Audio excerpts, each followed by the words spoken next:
want retribution. Oh yeah, we want retribution. Oh yeah, we want retribution. Oh yeah, we want retribution. Yeah, we ran out of patience. Boil up with the cold hard hatred. I can feel the vibration. Feet in the streets, it's a new sensation. I wanna break faces on the pavement. I wanna make greatness look complacent. Adrenaline awakened, I can taste it. We can make an impact, grab and then take it. Like a disease, bring them to their knees. Take for their disease. Just like a weed.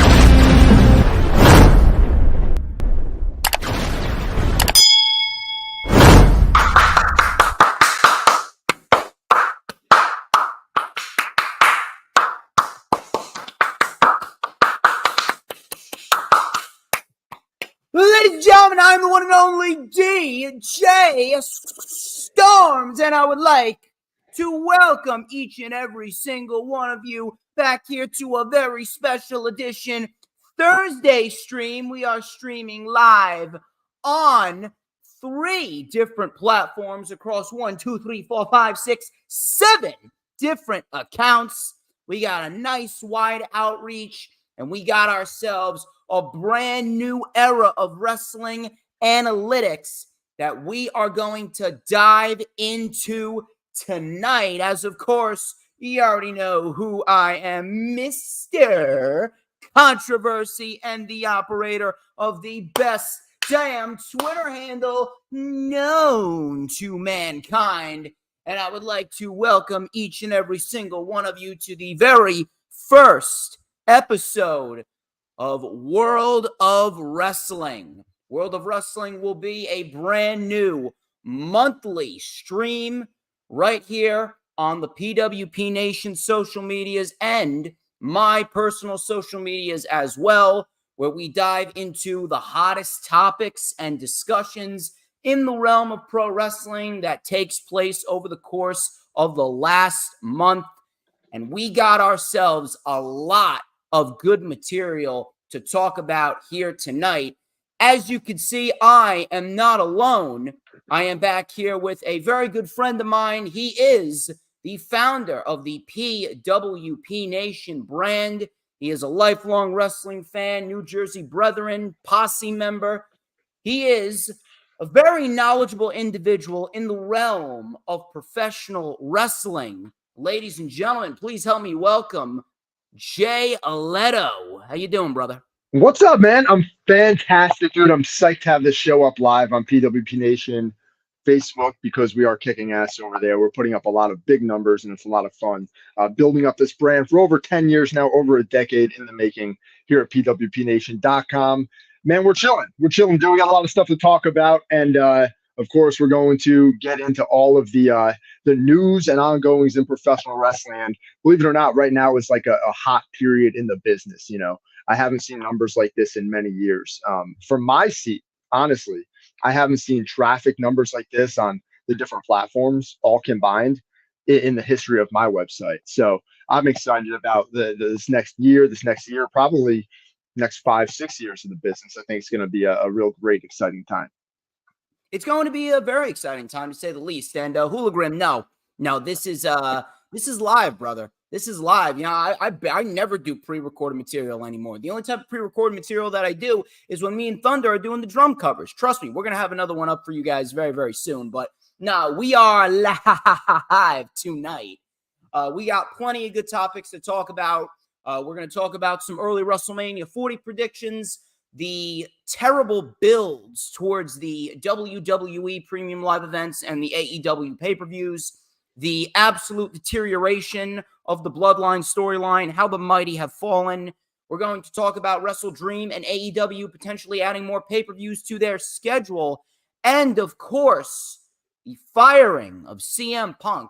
Yeah, I realize that it is a little bit late, but at the end of the day, I wanted to wait for Jay Alletto to talk about this topic specifically, so that way we can have a nice back and forth and discuss this in depth. like only we do, because he's actually one of the better individuals that I collaborate with. He's actually in the top 3, perhaps. But before we get into, Whoa, top 3, dude? Wow, man, I feel honored to be in your top 3. Holy Listen, crap, top 3.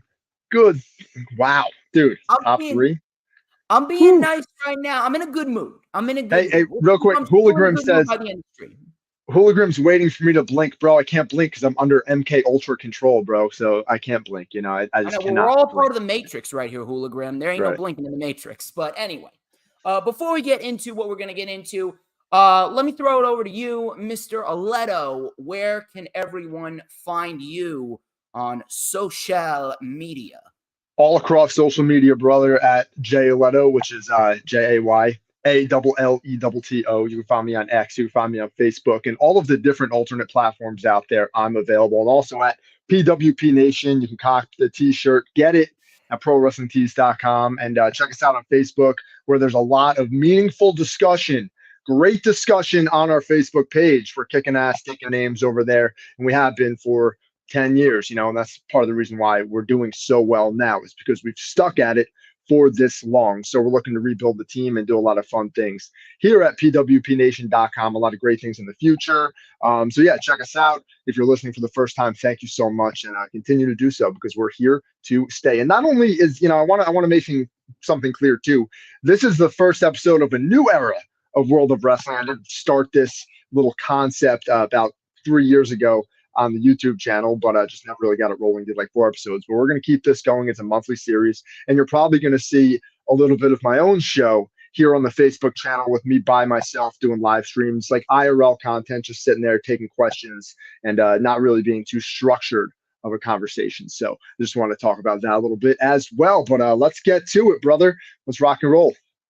It's going to be a fun time in the PWP Nation realm for sure, and I very much look forward to seeing what the future holds. But as far as I go, you can follow me on X and Instagram at HistoryMakerDJS. Once again, that is at HistoryMakerDJS, both on X and Instagram. You can add me on my personal Facebook as well. For collaborations and business inquiries, please send me an email. My email is, of course, StormsTakeOver at gmail.com. Please make sure that you like the official DJ Storms business page, and I may just send you an invite to join the official DJ Storms Posse group on Facebook. That is, all of those links are in the description of this very stream. It is very, very vital that you go and check that out. You are not going to want to miss a second of the content that I got cooking up, because we got plenty of good material, including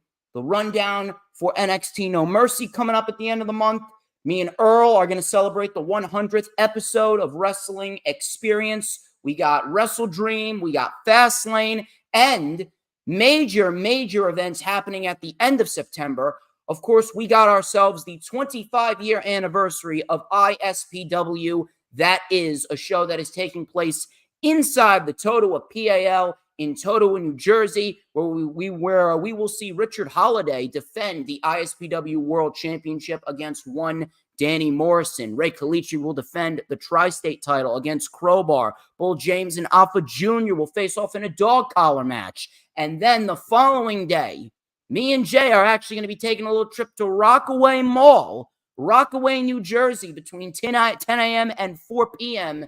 It is 90s WrestleCon, where we will both have tables there. Hopefully they got some good Wi-Fi, because I'm looking to do a quality live stream from 90s WrestleCon. And Jay, of course, will be there selling his top-tier pro wrestling trading cards. So if you guys are into 90s wrestling, Dudley Boy's going to be there. Marty Jannetty's going to be there. Kevin Nash is going to be there.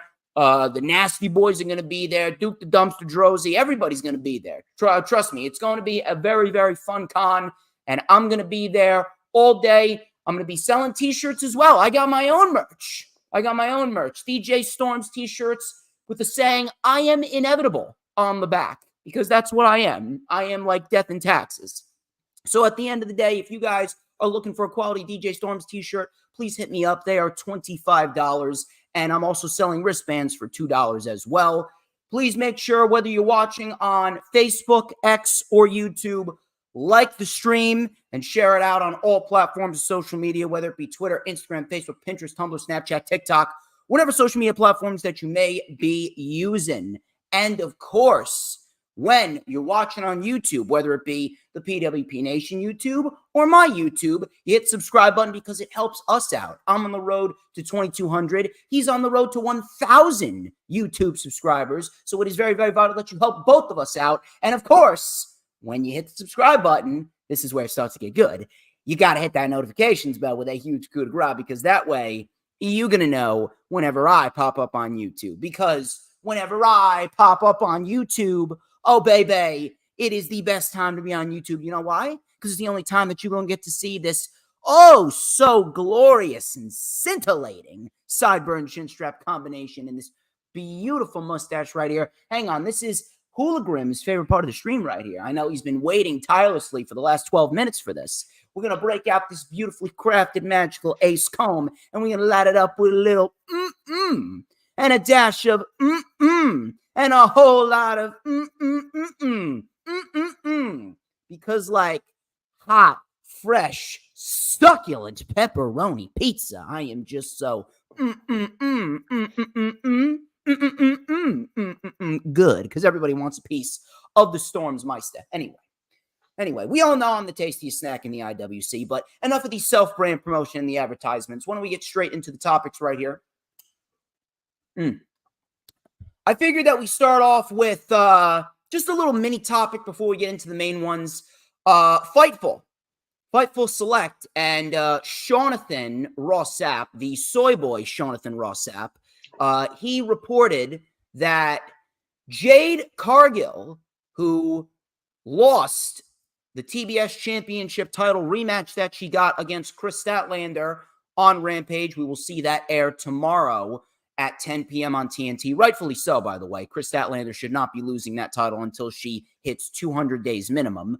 But she reported that she could very well be finishing up with AEW, and we could very well see her sign with the WWE almost imminently. Now, this actually may shock you, Jay, because normally I'd be ready to rip this report to shreds and complain until my heart gives out, but I'm actually not going to do that, because this could actually work out as a great move for all three parties, Jade, WWE, and AEW. And I say that specifically because of this. When Jade Cargill came to AEW, she did get better from where she first was. But if I'm going to be quite honest with you, there has not really been an exponential jump in terms of in-ring quality. And on top of that, with what Jade Cargill had in AEW, it's almost like she had a ceiling. They could have tapped into something else, and there was plenty of potential that was still yet to be reached. But at the same point in time, she was a woman who had a very good look, was decent in the ring, but there's just so many female talents that are ahead of her. There's so many female professional wrestlers in that company that are doing better work than her. And the only reason why she was pushed for as long as she was pushed was A, because she had a good look, and B, because Chris Statlander got injured. That's the only reason why she held the TBS Championship for over 500 days. It's not because that was the plan all along. It was going to be a triple threat match between her, Athena, and Statlander at All Out 2022, and Statlander was supposed to win that. They held off on Jade losing the title for Statlander. Now, in hindsight, she did help make Chris Statlander, because Statlander is doing great work right now. But at the same point in time, it doesn't feel like she has anything left to do in AEW, at least nothing that is really going to wow the people. She could win the Ring of Honor Women's Championship, maybe the World Championship for AEW, but at this rate, going to WWE could very well help her career, and it could help WWE as a whole, because if she leaves AEW and goes right to NXT, she is automatically the number one woman in that division because of the star power and the name value that she built when she was over in AEW. And on top of that, maybe, I don't know, but maybe the Performance Center could help her improve her craft, and maybe we could see that exponential jump in terms of in-ring quality, and maybe we could see what Jade Cargill is truthfully all about. Now, I do have two concerns before I'm going to hand it over to you. I have two concerns about this. Number one, Jade Cargill should not be placed directly on the main roster, because if you do, she's going to be right back in the same position that she was in when she was in AEW. She's just going to be a semi-decent wrestler with a great look that is leagues behind everyone else in terms of an in-ring quality. And plus, you got a ton of women that you're not even using on the main roster right now who are easily some of the best women's wrestlers that they got. Mia Yim and Nikki Cross. Shayna Baszler's not being used in a meaningful way. Piper Niven's not being used in a meaningful way. Candice LeRae is one of the best women's wrestlers on the planet, and she is stuck in catering. Io Sky has not even had a chance to get her feet wet as the women's champion, and her title reign has been boring as all hell. So there's a lot of women on the main roster that deserve an opportunity rather than just taking someone new from a rival company and just placing them right in the spotlight. You can't do that. That's bad creative writing, and whether you want to admit it or not, that's bad business. Now, the second reason why I'm concerned is because I don't want Jade Cargill to end up like Cody Rhodes. Listen, at the end of the day, whether people want to admit it or not, Cody Rhodes was not brought back to WWE because WWE has value. He wasn't brought back to WWE because WWE sees anything in him. He has a ton of value, and he went back to WWE because he wanted to fulfill his father's dream, which I respect, and I have no problem with that. But the only reason why WWE even batted an eyelash at him was because they wanted to wave him around like a trophy, like a prize. Hey, look, AEW, we got one of your top-tier EVPs. We got one of your big-time talents, and we're just going to rub salt in the wound. That's the only reason why they signed Cody Rhodes, not because they care about him. They don't care about Cody Rhodes whatsoever. Why? Because if they cared about Cody, then he would have beaten Roman at this year's WrestleMania. You shake your head, but you know I'm right. At the end of the day, coming out of WrestleMania 39, outside of that one match at SummerSlam with Brock Lesnar, Cody Rhodes has done absolutely nothing of note. He has had zero direction. The feud with Lesnar has been terrible, and whether you want to admit it or not, Cody Rhodes is a bum right now. Doesn't matter how loud his crowd reactions are, doesn't matter what his merch sales are, doesn't matter what the ratings are, doesn't matter how many fancy suits he wears. Cody Rhodes is a bum, and he does not feel the same since he lost to Roman Reigns at WrestleMania. And I do not want Jade Cargill to fall down that same exact rabbit hole, because Cody Rhodes right now is absolutely ruined to a point where he should be nowhere near Roman Reigns at WrestleMania. There's only one man that should be going up against Roman, and that is a certain megastar that we will be talking about when we get to the WrestleMania 40 predictions. But those are my two concerns. Other than that, this could very well be a great move for WWE to help bolster their women's division. Jade Cargill could very well improve from an in-ring perspective, and there's going to be plenty of women in AEW that are going to capitalize from Jade Cargill leaving. You already got Sheeta there, who's great. Britt Baker's very good. Soraya's not bad herself. You got Jamie Hayter, who's going to come back from injury at some point. Thunder Rosa is due back any day now. You got Willow Nightingale and Sky Blue, who are easily the top two biggest breakout stars in that women's division.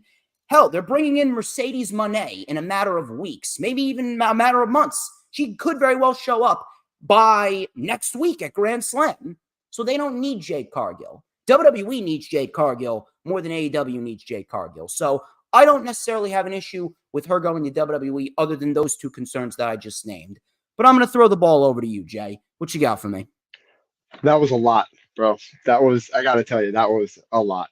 So I'm going to be a lot less winded here and tell you that this is huge for all parties involved.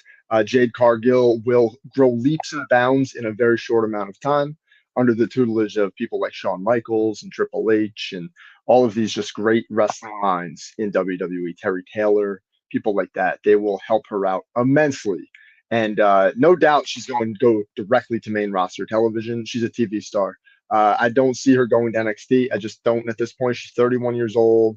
She's got mainstream appeal, as we talked about. She already was like kind of a star in certain circles, social media. She was a viral kind of model for a lot of years. So I don't see her going to NXT at all. She's above the likes of a Dana Brooke or somebody like that. When Dana Brooke came in, she was a fitness model. You know, she needed to go through NXT because she hadn't had any previous wrestling experience at all. Jade Cargill has worked now for a number of years.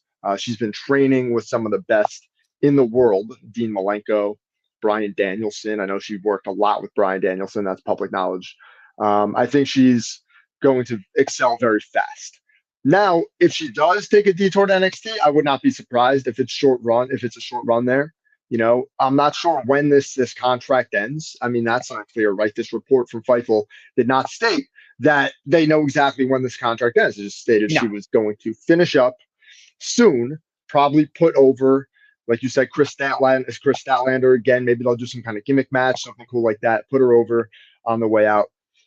But I don't see Jade Cargill going to NXT. If she does, it would be for a cup of coffee. Maybe she's the one to take the NXT Women's Championship off of Becky Lynch. Maybe it's going to be that fast. But I do think she'll be on the main roster faster than we think because, again, she's been on TV. She's been on TBS in front of 1 million people, TNT in front of 1 million people. So it doesn't really make any sense for her to go through NXT. I'd put her right on Raw or SmackDown. I don't think that's such a good idea because she's going to be in the same exact spot and people are going to be questioning why you're pushing this woman other than the fact that she has a good look. And like I stated, that's bad creative writing. Great look. So you say good look. That's very bad business, though. That's not what pro wrestling's about anymore. You give her vignettes. You have vignettes. You know, you build her a character. She's obviously going to have a different name. She's not going to be Jade Cargill. She's going to have a different name. You know, vignettes, character development. A few weeks of build up, maybe, you know, before she debuts. I would go so back to basics with this. It's unbelievable. I would go back to like the Razor Ramon type of thing, you know, build her up with like 4 weeks of vignettes, then have her come in and just squash everybody week after week after week. Start her from the beginning, you know, like she comes in and is just this dominant force. Like AEW kind of. The AEW brought her in on top. They brought her in right next to Shaq. You know, that was a different way of doing things. You know, you want to talk about that was fine. I had no issue with that. It's just the fact that all they did was give her squash matches, and they didn't really give her a lot of opportunities to, in a sense, make that exponential jump from a decent in-ring talent to a very good in-ring talent. And if you are going to put her on the main roster, you better have her down on the PC training, getting her ready for that spotlight. Because if she is not, when she's on the main roster and she is not performing material that she was not performing before, then at the end of the day, she is going to be stuck in the same exact position and she's not going to really tap into that potential that we know she can tap into. That's why NXT is the perfect starting point, because she can work with women like a Roxanne Perez or a Blair Davenport or a Tiffany Stratton or a Nikita Lyons, and you can have a solid run as NXT Women's Champion over there. Then when the time is right, then you get called up to the main roster. It doesn't matter how old she is. At the end of the day, if her body is okay and she can work, then send her down to NXT for a little bit just to develop. I'm not saying she has to be down there for 6 years like Tommaso Ciampa, but at the end of the day, a year and a half, it's not going to kill anyone. Doubtful. But let me just make one thing perfectly clear here. There is no lateral movement from AEW to WWE. Every single move from AEW to WWE is a jump up in your career. You're leveling up your career, you know? So you were saying like, oh, she's going to be in the same spot. No. If you go from AEW to WWE, no matter what your spot is, it doesn't matter where your spot is, you are leveling up, right? I don't care if you're coded. Yeah, you are. You're leveling up because look, they are drawing half of the audience they drew last year, and they're drawing a fraction for Grand Slam, 6,000 people. If you go to WWE, you are leveling up. I'll talk to you about this. It doesn't matter. Oh yeah, it does. It does. Big time. You're looking at it from the perspective of a mark fan. It doesn't matter. Yeah, it does. No, it doesn't. It does. There's no lateral movement. You're a stooge, but I'm not a stooge. There's no lateral movement from AEW to WWE. It is 100% of the time an upgrade in your career. Right now, if somebody's going WWE to AEW, say it's like a Bryan Danielson, right, and he makes that choice, or an Adam Cole, those guys are leveraged enough. They have enough money. They have enough time left in their career to go to AEW and still make a bunch of money and do the creative thing they want to do. Like Adam Cole didn't want to cut his hair and be a manager for Keith Lee and on Raw, and I get that. That makes sense to me. And Bryan Danielson said he wants to bleed and tour Japan and all that. That makes sense to me. Like that to me is a creative choice that those men want to do. But if it's Jade Cargill, there's no lateral move. This is her moving up a level. And if Ricky Starks goes, same thing. He's moving up. He ain't. No matter what he does. In terms of money, yes. In terms of quality, that remains to be seen. But at the end of the day, like I always state, the attendance, the ratings, all of this, it does not matter when you're talking about quality, because ratings and attendance and money, they don't equal quality. Jurassic World, how much money did that make? But what movie do people always say is the best movie? The first one. It's the same thing. At the end of the day, quality is quality. Money is money. You're going to make your money, but at the same point in time, you give the fans what they want, and that's good television. So if Jade is going to be used correctly, is she going to have the proper time to make that growth? That remains to be seen. We're going to have to keep a close eye on that. But as of right now, she is not out of a contract. So we will cross that bridge when we get there. Let's move on to our first major topic right here. WrestleMania 40 predictions. WrestleMania 40, they just sold 90,000 tickets. As Rollins says, wrestling is in a boom period right now. We recently had WWE peaking 90,000 tickets across both nights sold. We had AEW having a paid attendance record of 83,000 if you include the suites. So wrestling, in terms of these major shows, it's in a very good boom period right now. And it's not out of the realm of possibility to start thinking about WrestleMania 40 predictions, because sooner rather than later, it's going to be Halloween, it's going to be Thanksgiving, it's going to be Christmas, it's going to be Royal Rumble season, and before we know it, it's going to be April 6th and 7th. I'm going to be 25 years old. I don't even know where the time even went, and it's going to be WrestleMania 40. So I have myself a pretty nice card laid out, and I have my reasons why I would lay out this card, but I actually wanted to hear your thoughts on this first. How many matches have you laid out? Well, what are the big time matches that you would put forth going into WrestleMania 40 in Philadelphia? I didn't lay out really a specific card, right? I just have a couple of big key matches in mind. So I didn't really go through it and go, one match at a time, right? But there are a few big marquee matches. And I do want to say that I truly, I want to correct one thing. AEW did not have a paid attendance of 83, whatever you said. There was no paid attendance of 81, 80. It was 72,000. Attendance means the word attendance means people who attended the show. Tickets sold is tickets sold. That's one number. Paid attendance is another number. So paid attendance was 72,000 people went through the turnstiles. They attended the show. That's paid attendance. 81,000 are the amount of tickets were sold. So somewhere there, it seems like 9,000 people didn't go. Or maybe they were stuck in the resale market, didn't sell, something along those lines. So I just wanted to make that clear. As far as this show is concerned, WrestleMania, you know that Roman Reigns is going to be on top of this show. Probably night 2, he's going to close it out. And I don't see any other match for him to have than Cody Rhodes, right? I think that goes without saying. And I do think Roman beats Cody again. I think that another possibility here that I was kicking around in my head is that they could do a Bloodline Fatal 4-Way. And I'm not a big fan of this idea. I think it kind of stinks, honestly, but you do need to revive the storyline. I know we're going to talk about how it's been fledgling, and they're kind of in a lull period of the story. It's dead, dude. The storyline's dead. No, well, it's obviously not dead. I mean, the faction's it's dead. It's dead. The faction's still alive, right? And it's probably one of the biggest storylines in WWE history as far as just money making is concerned and just being successful. But it does. It matters huge. And going into WrestleMania season, it's going to be a focal point of what WWE is doing. So I think there's a possibility there's a Fatal 4-Way there for the title, Bloodline Fatal 4-Way. Again, I'm not too thrilled with that. So again, now you have to think about, right, now you get that main event out of the way, you think about your other marquee talent. LA Knight is in the picture. I do think he's going to wrestle Logan Paul. I think Logan Paul is going to have a big marquee match. And I'm just thinking about the main talents here, right? The mid card, I don't really care too much about. I think Logan Paul could possibly wrestle John Cena. I think that's possible. I do think John Cena will be at WrestleMania this year to have a much bigger role than he had last year. So, and I also do think it's very, very possible that we could see CM Punk back in the WWE for WrestleMania. Again, this Yeah. is WrestleMania 40. It's a marquee show for the company. They seem to pull out all the stops every 10 years, right? Something big happens. There's a major event. That's why as I say, Roman Reigns, I kind of die on this hill that Roman Reigns is going to keep the title for many, many years to come. I think maybe 2, 3 more years potentially.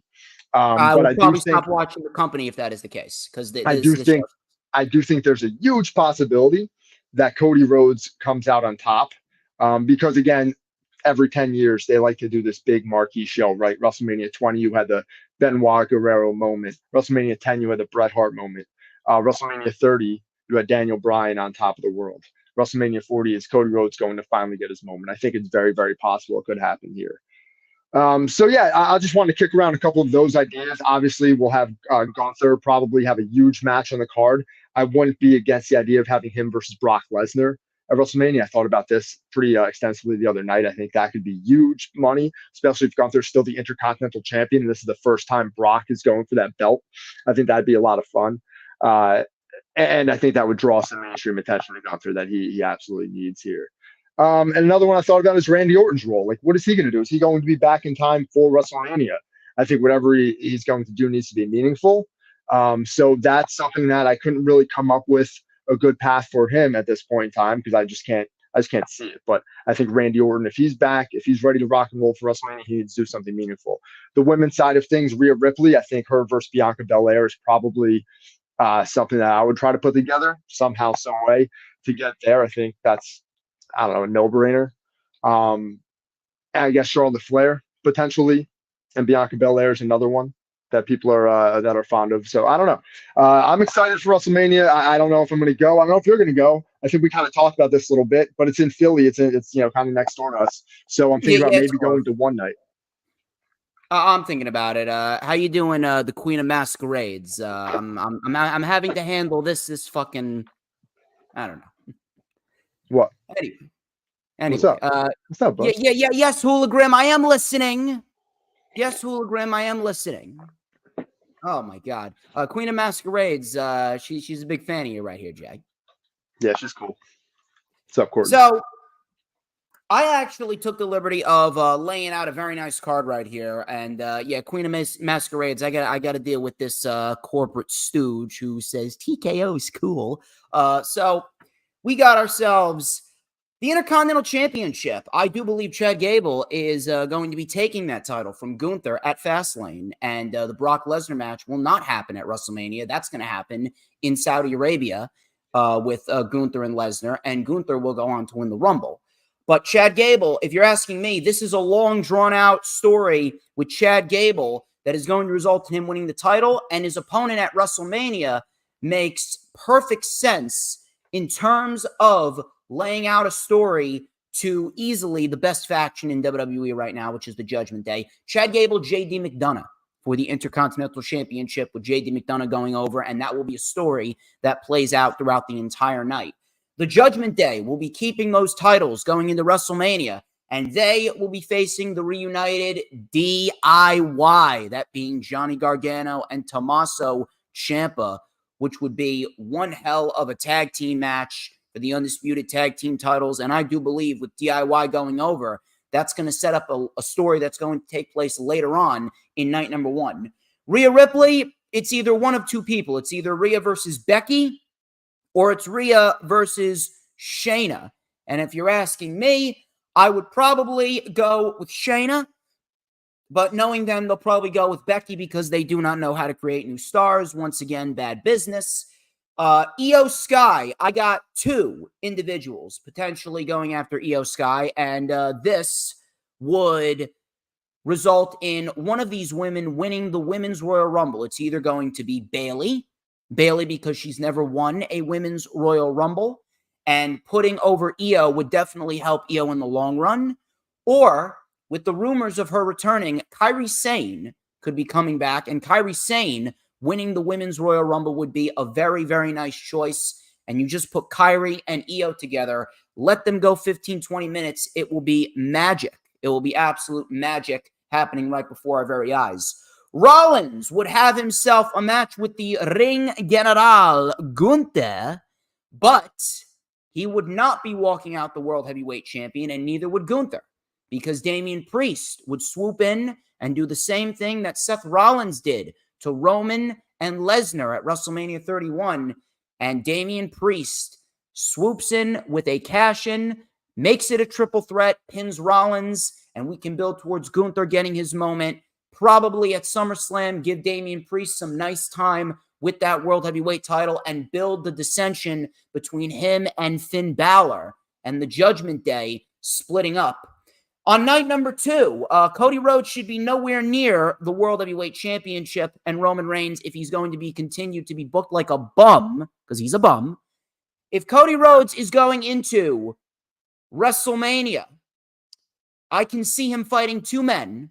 It's either John Cena, because that's a big-time money match, or it's Randy Orton, because Randy Orton and Cody Rhodes have a story that is probably one of the richest stories in WWE history, at least in the last 2 decades. So you could tell a lot, and I mean a lot, of good stories with Randy and Cody going into WrestleMania and potentially going past WrestleMania as well. I don't see that being just a one-off feud.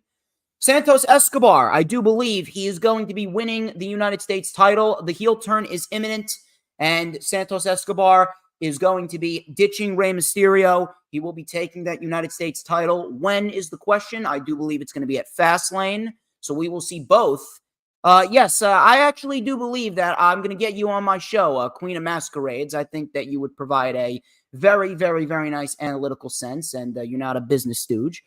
We also got ourselves Cameron Grimes. Cameron Grimes, I do believe he is going to swoop his way into the United States Championship title picture.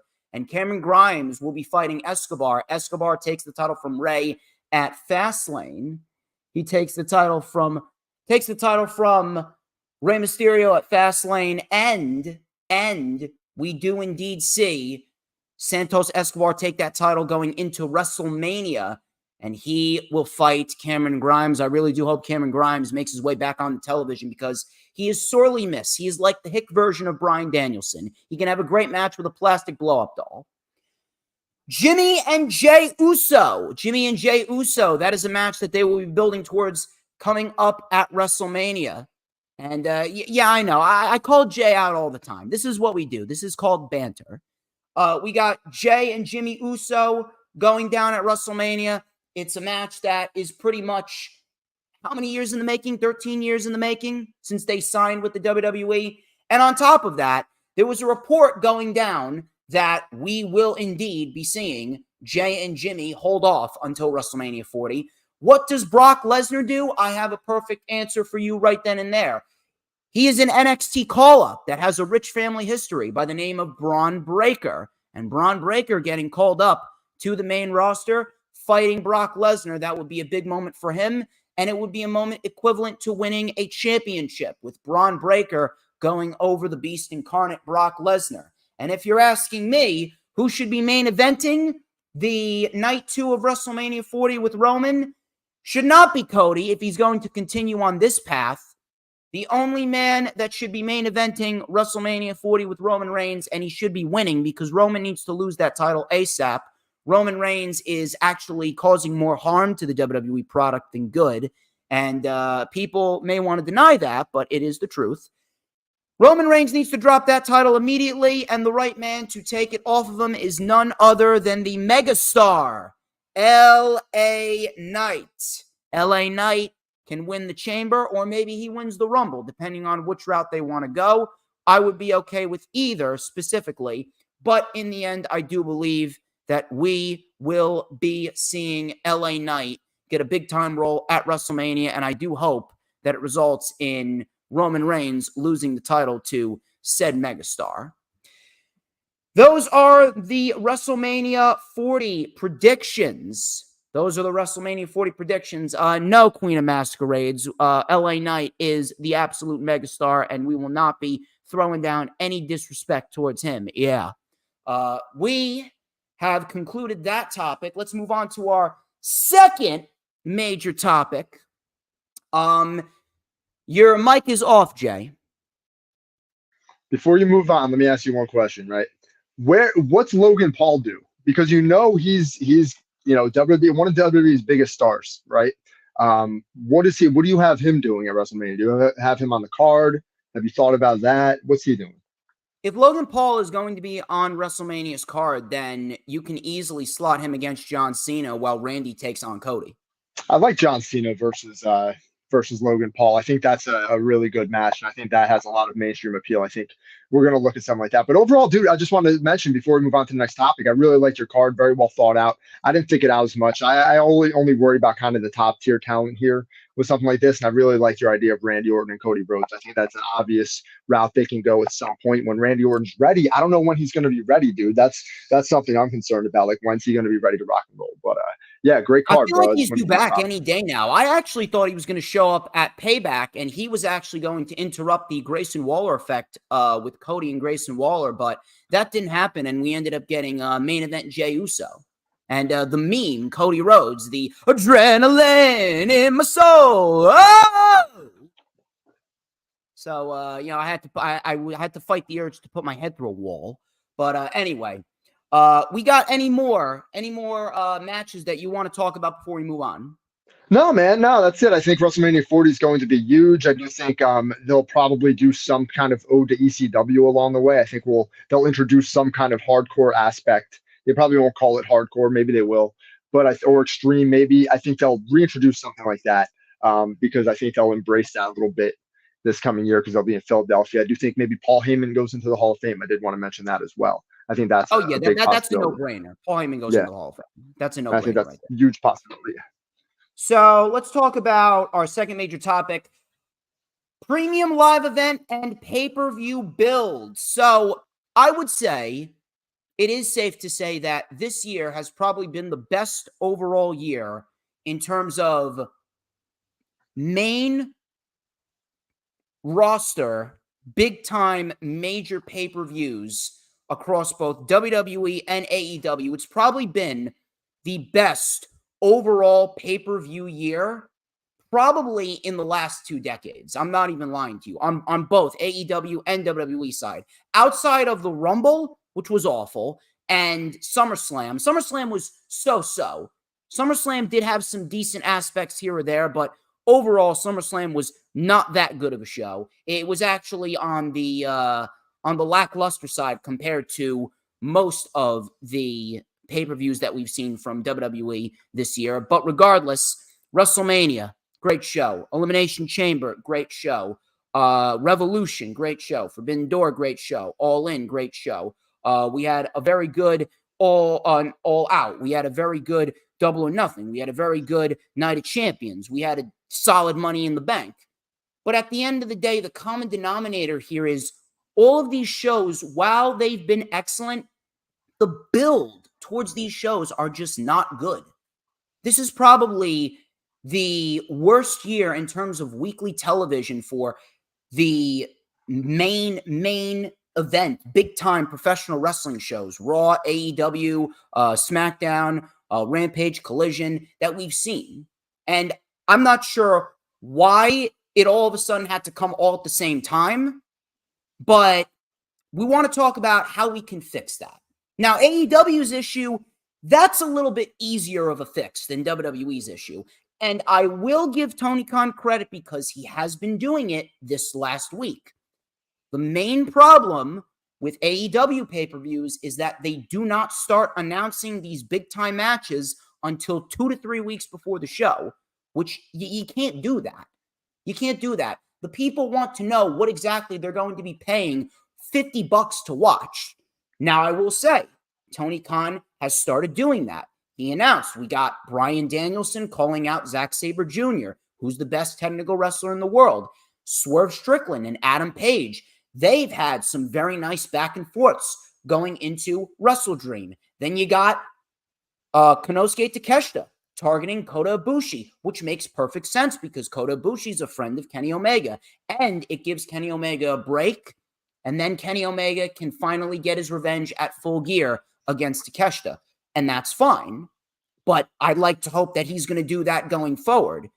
Going forward, when it comes to these AEW shows, you need to start announcing matches in advance for the pay-per-view at least 5 to 7 weeks. before the show actually airs. Because if you don't, you are not going to be in a very good position whatsoever. You're going to be in a position where people are going to be questioning you.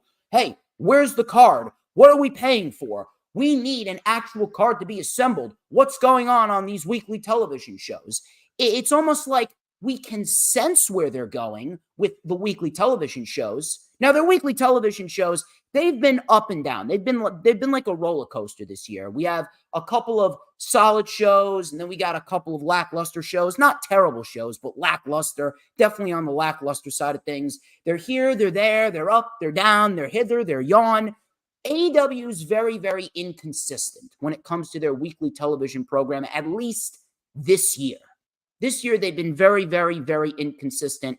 So I would like to believe that going forward, Tony Khan's going to start announcing these matches well in advance, like he's been doing this last week. And I would really appreciate if he gave a little bit more focus to the major storylines, like a Swerve and an Hangman Page, like an MJF and a Samoa Joe, like Ricky Starks and the Blackpool Combat Club, stuff like that. You can have maybe a couple of matches here or there that you can throw in just for the sake of getting good wrestling.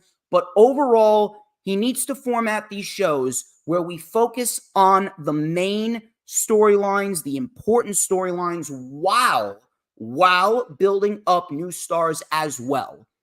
That means no overstuffing the show, specifically Rampage. Rampage, most of the time, Rampage is not terrible, but oh my God, dude. That show is so overstuffed. Really. I appreciate Rampage. I really do. But they need to stop putting 4 or 5 matches on that show. That show needs to be 3 quality matches. And if you want to sprinkle in a quality promo, go ahead. They need to work with the quantity over or quality over quantity type of strategy. That's what AEW needs to do. WWE's issues, they are a little bit trickier in more ways than one. Well, it's not really tricky in the long run, but it's tricky for WWE because they're lazy. WWE's issue is they absolutely have no effort. They put no effort into anything other than the Bloodline, other than a Becky Lynch, other than a Charlotte Flair, other than a Judgment Day. They don't put effort into anything. They're just flat out lazy. People can say whatever they want about Tony Khan, but at the end of the day, Tony Khan's not a lazy guy. Matter of fact, I've said it before, he's doing way too much. He needs to delegate the responsibilities. Vince McMahon, he ain't doing jack. And WWE has manipulated themselves into a scenario where all they need to do is show up for 3 hours on a Monday because the ratings don't matter. USA Network is going to pay them millions of dollars since they're on Peacock. Saudi Arabia, it doesn't matter if the shows are good or bad. They just need to show up twice a year and they'll get paid millions. And yes, Hologram, yes, Gunther as well, effort into Gunther. But at the end of the day, five things, 5 people or two factions. That's it. They put no effort into anything. So going forward, if WWE is going to have some solid shows and get these builds to where they need to be, they're going to have to put effort into more than just their main stars. And on top of that, even the main stars are starting to fall flat, which is our next topic after we're done here. And I let Jay speak because the Bloodline storyline sucks. And on top of that, the second biggest thing with WWE, no new stars. They have absolutely no new stars created within this year outside of Gunther, Rhea Ripley, and LA Knight. With the amount of talent that they have, they should have a sea of new stars. Look at AEW. There's a new star left and right. The Acclaimed, Chris Statlander, Sky Blue, Willow Nightingale, Darby Allin, MJF, Sammy Guevara, Jack Perry, Hook. The list goes on and on. Ricky Starks, list goes on and on. They're all new stars, and they're all going to carry AEW into the next few decades. But at the end of the day, WWE can't really say the same. So going forward, WWE's issue, they need to start putting effort into more than just their main stars, and they need to start developing long-term plans for new stars. Laziness will not be tolerated. Jay, what you got for me? Boy, oh boy, man, you are something else. I find it quite humorous how, again, you're saying that all of these AEW guys are big stars and girls are big stars, but like, you know, New I York is said next week. new stars, They not big. they drew. I said new. They sold. So AEW sold 20,000. What was it? 3 years ago was the first Grand Slam, I believe, right? Um, 2 or 3 years ago, right? Something like that. 3 years ago, 2 maybe years ago. 2 years ago. So they sold 20,000 tickets in 20 minutes, right? This year, same stadium, they cut the attendance down to 12,000. That's the full attendance that can be there, about 12,000 seats. And only 6,000 or so sold, something along those lines, right? I think that was the last update I had. Perhaps they've sold more since Dynamite last night. That's the hope. But that's not good. That's a horrible indicator of what they're doing here in the United States. And I'm concerned about, you said they're going to be around for decade after decade after decade to come, man. That concerns me just a little bit. So the star power of a lot of those talents you listed, man, they're a level below these WWE stars. And when you take a guy like Darby Allin or something, right? Yeah, he's great in that He's been booked AEW better than 90% of that roster. What are you talking about? in that Come on. AEW bubble, right? Under that AEW promotional bubble, which is different from the WWE promotional juggernaut, right? It's different. So, WWE is the level up and AEW is the AEW is the level juggernaut. down. AEW No, is a juggernaut. no, they're not a juggernaut. They're not, though. They're not. No. WWE, Juggernauts sell out, sell a lot of tickets for a stadium show. And yeah, bravo no to one them. said they could do it.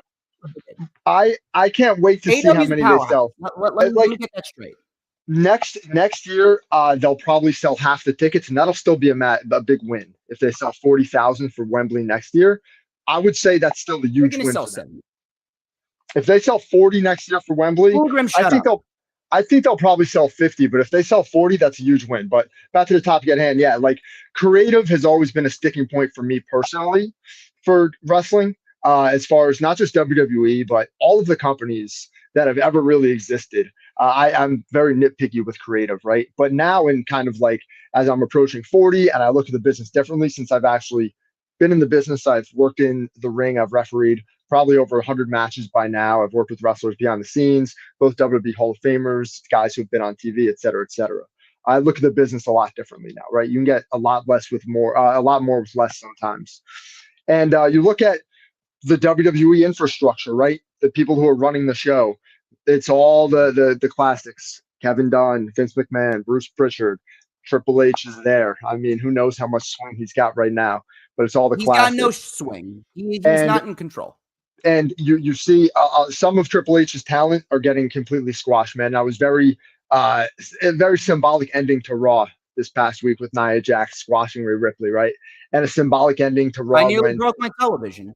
When Vince, that's crazy. But when Vince McMahon announced the TKO, the merger, right? Announced the sale to Endeavor. That night on Raw, Brock Lesnar looked into the camera and flipped 2 middle fingers into the camera as Raw went off the air after beating the crap out of Cody Rhodes for about 10 minutes, right? When the deal closes, Nia Jax is squashing Triple H's top star. If that's not symbolism, I don't know what is. So anyway, WWE right now, as far as creative, yeah, they're always a bit lazy. Right now, they're in a lull where they're trying to get to Survivor Series, right? They don't know what they're going to do with the bloodline to try to keep it going while they don't have Roman Reigns. I think that's essentially what's happening. There are TV shows, there are a movie, not that Roman's going to make a difference. Well, what I'm saying is there are a lot of storytelling TV shows and sagas, movie sagas and whatnot that have storylines that are complete lulls, right? That just aren't as good. And we've talked about this ad nauseum in the past, right? The Bloodline storyline was scorching hot for a long time. But the fact of the matter is the casual WWE fan is still super invested in what happens with this story.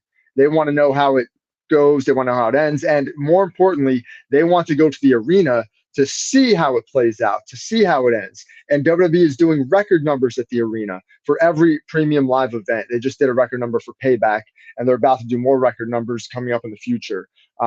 So yeah, for all that said, I do think AEW show has mostly sucked for the past year. I've been steadfast on that, right? I don't really like Dynamite that much. I think the show was kind of a wacky fever dream, kind of. I feel like I'm on an acid trip or a roller coaster when I'm watching it, right? And that's sometimes good and sometimes bad. Sometimes I want to watch pro wrestling. And that's what I was getting on Collision for a bit, and I think I'll continue getting that on Collision with Bryan Danielson hopefully having more say in the show. I think a lot of people are calling for that. Anyway, at the end of the day, record numbers by the WWE. Very, very strong numbers for AEW. Of course, we mentioned 72,000 people at All In. That's huge. So, yeah, man, I think, again, we're going into a bigger boom than we've had. WWE's now worth 23 billion as part of TKO. So I think we got big things coming, my friend. Well, I'm actually going to throw something at you right now because WWE actually went through the same exact phase that AEW was going through right before the pandemic, where they were not selling out. They were performing in half-empty arenas. Even a pay-per-view did horrible numbers, and no one was concerned. No one was making a big deal out of it then. AEW is going through the same thing. They will get out of it. They will get out of it. Every company like this goes through a phase where the ticket sales are not doing too well. Does that mean that they're dying? Does that mean that they're not going to be around? No, it doesn't. At the end of the day, it ultimately comes down to just going through what they need to go through, developing the proper stories, booking the proper talent. They're going to get back on the right track just like WWE did. So at the end of the day, everyone's making a big deal out of nothing because it does not matter. I want to counterpoint that real quick because right now, a lot of events pretty much across the board are doing record numbers. Concerts are doing record numbers. A lot of it is inflation.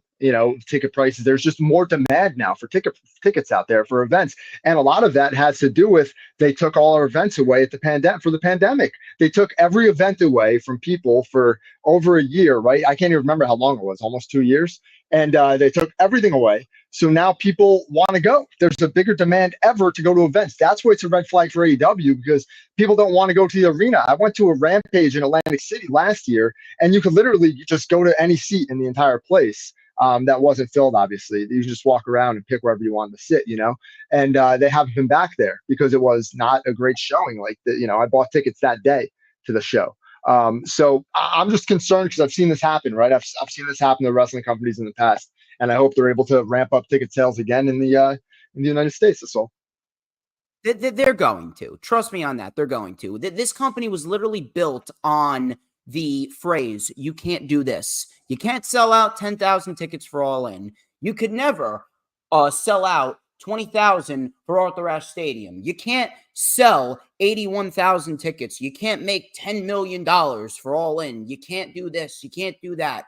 At the end of the day, the company was built on the phrase, you can't do X, Y, Z. And if WWE went through this, AEW is going to get through this because at the end of the day, whether anyone wants to admit it or not, and this isn't me being a shill for them, at the end of the day, after All In, AEW proved that they are a powerhouse. They're no secondary promotion, and they will get past this phase. How long will it last? We do not know. WWE's phase, how long did that last? A year? That lasted a year. That lasted a year and a half. And they were able to get out of it because it happened towards the end of 2018 going into the beginning of 2020. They're going to get past it. At the end of the day, you know how I know all of this doesn't matter? Because WWE had the same thing and they're still around. That's why I know the ticket sales don't matter. Monday Night Raw just had the lowest rating that they've had in God knows how many years this past Monday. That doesn't matter. Why? Because by default, Monday Night Raw is the highest rated show on the USA Network because most of the things on USA Network absolutely blow. So at the end of the day, the ratings don't matter. It doesn't matter. What ultimately matters is you go through what you need to go through, whether it be a rough period here, a lull there. And at the end of the day, by the way, that big demand that you were talking about post-COVID, that's worn off. That's worn off. It is well past that. On top of that, WWE had the entire upper deck for Raw in Toronto empty literally last month. That's a fact. And yeah, but it hasn't worn off. When you look at it in the long run, it's worn off, dude. It hasn't. I'm telling you, I'm telling you, dude, I'm telling you, like the industry, the live event industry is booming right now in all sectors. That's all I'm saying. I'm just saying that, like, you go to stand-up comedy right now is booming all over the country. Stand-up Stand-up comedians are selling comedy out. and concerts vastly different from professional wrestling, man. We talk about this. You can't Bro, compare. I'm telling you, live event businesses, it all falls under the same sector. That's you're not understanding. There's nuance to the business aspect of this, bro. There's nuance here. There's different ways you can talk about this, different avenues, different verticals, right? And live events is The demand for pro the wrestling, biggest. there's so many pro wrestling companies. People would rather go to an indie show, man. And on They would top of rather go that, to an the they market would is rather go to an expensive indie as show, hell. rather go to an Because indie it's show than cheaper. Dynamite. That's why. People are cheap as well. That's another thing. People are cheap. You realize how much these tickets are? We were talking about it literally last week about how expensive WWE WrestleMania tickets are. Tickets Crazy, yeah, they are are. expensive. Yeah, it is. Tickets are expensive. So at the end of the day, maybe people right now are investing more of their time in, hey, I'm just going to sit and watch it on television because their ratings have remained above the 800,000 to 900,000 mark. At the end of the day, like I said, they're going to get through that. But WWE side of things, as we throw away the business aspect once again, they need to start making new stars because they have no new stars outside of the ones that I already named. And they need to put effort into more than just their mainstream stars. And speaking of their mainstream stars, we're going to talk about Roman and the Bloodline next. AEW's issue, start announcing these pay-per-view matches in advance and focus on the main storylines. Go with quality over quantity. And Hula Grim, they're going to be around for decades. Trust me on that. Trust me. If I'm wrong, then you can give me hell whenever you come to Jersey, which will probably be never. Let's go talk about the deterioration of one of the best storylines in pro wrestling. No longer one of the best storylines in pro wrestling. That is reserved for MJF and Adam Cole and the Better Than You Bebe saga that is going on AEW television. Where exactly do we go from here with this Bloodline storyline? I don't even know, to be quite honest with you, because after what happened this past Friday, it's clear as day that people are starting to fall off.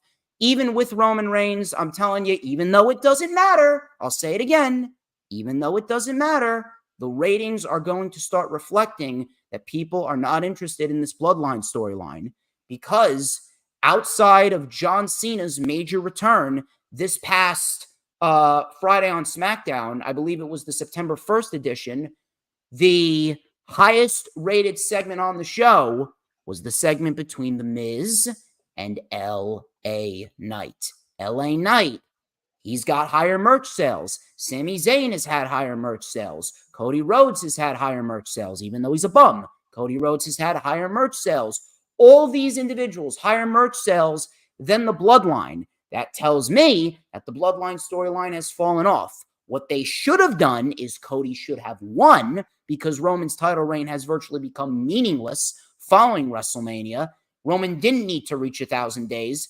At this rate, I've even said it myself on my show last month that Roman Reigns is the problem. And Roman Reigns and the fact that he dictates when this ends, it's no different than Hulk Hogan in WCW and what happened at Bash at the Beach. Even though that show made Booker T, which you were right about that, Jay, the show made Booker T, but Hogan was the cause of a major conflict of interest because he's a selfish POS, at least back then. At least back then. He's chill now. I mean, what can he do? He's a 70-year-old man now. He's chill now, but back then, he was a selfish a-hole. Roman Reigns has fallen into that category because if Roman truthfully cared about the company and he truthfully cared about the betterment of this company, he would have pitched to lay down for Cody. It was the right time. It was the right setting, the right vibe, the right story, the right match, the right everything. They didn't do it because of Roman Reigns. And right now, Roman Reigns and the fact that he didn't defend the title for 4 months up until SummerSlam, the title's essentially a prop on Roman Reigns. The title's a prop.